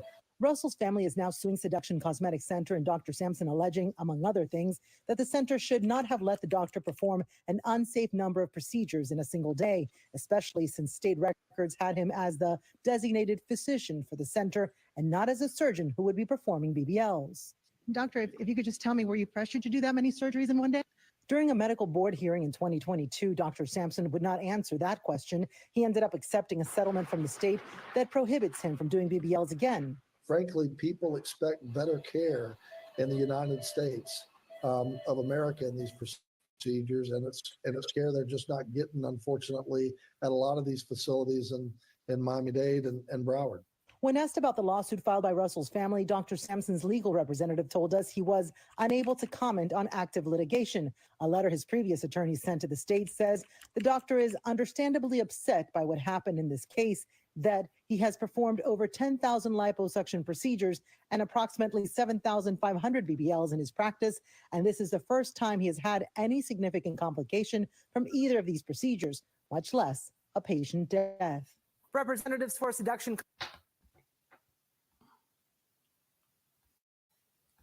I just wanted to play that. You know, I forgot to mention that earlier. So crazy stuff. But hey, the cost of being beat. Yes. Hey, Dan, that shit is, man. I don't understand it. I don't get it. I just don't, see. Hey, man, you got to pay to be beautiful. I just call that low self-esteem, bro. It's just like low self-esteem. It's insecurities. You know what I mean? And that's the thing. Whatever, man. Goddamn. Look. If society called that out as what it was, a lot of them would still be getting it, but I think it'd be a little different. Hey, man, that man said he performed 10,000 procedures is a lot. Oh, so he been doing quite a lot, man. Somebody, he getting paid by somebody, goddamn it. That motherfucker's a millionaire, man. They put his kids through college and everything, man. That's crazy. Cause of self-destruction. Wow. Crazy shit, man. You know what? I hate to say this, and this might be fucked up. As much as I don't like all these fake hair, nail, wig stuff with them guys doing, these motherfuckers getting these fucking Brazilian butt lifts stuff. These people are really, really twisted in the goddamn head, man. I got to say it, man. This is some fucked up shit. That just goes to show they're not doing it for men. They're doing it for each other to compete. to try to outdo the next. That's all it is. Yo, this is some crazy shit. shit. They were talking about men like that. I don't know what men you know like this shit. It's another video I got. I'm not gonna play it now. I get to another. It's the men saying the DBL stinks. So, yeah, they're saying that shit stank, bro. Like, ooh, just thinking about it make me want to throw up. Dude. You know what I'm saying? But anyway, man, I ain't gonna worry about too much. Go ahead and share your information, brother. All right, man. Well, shit, good informative show. You know what I mean? We definitely held it down. You know what I mean? Good stuff. You know what I mean? We just got to be vigilant and aware, and you know, just not let the government fool you and trick you by popular opinion. So, you know what I mean? So, yeah, but y'all can holler back at me, hit me up on my YouTube channel, XX Frank Nitty XX, and also on Instagram, XX Frank Nitty XX, and my other Instagram account, which is Frank Jones 8115. Tap in with me, man. Like, comment, subscribe, and I'll be getting some more reviews and stuff like that. What you say? Stop celebrating Easter because it's now transgender day of visibility. Damn, that says a lot right there, though. Wait a minute. I take that back. Hold it. I got one thing to say before I go. Remember, Easter, there ain't no death certificate, and the date always change, so it can't be a new number of Jesus. Just let you know. And by the way, I gotta do a show on Putin because Putin released them paintings of some black Jesus and stuff like that. So just let you know. What that tell you, man? Yeah, they don't have stuff like that purposely. Yep, got you again. But look, I'm out of here, man. But take your time, man. This was funny. I'll be back on night with Bishop Scott. We're gonna be talking about a very important subject. And you talking about tonight? Or tomorrow night? Well, tomorrow night, yeah. All right, for sure, man. All right, take your time, man. All right. Yes, sir.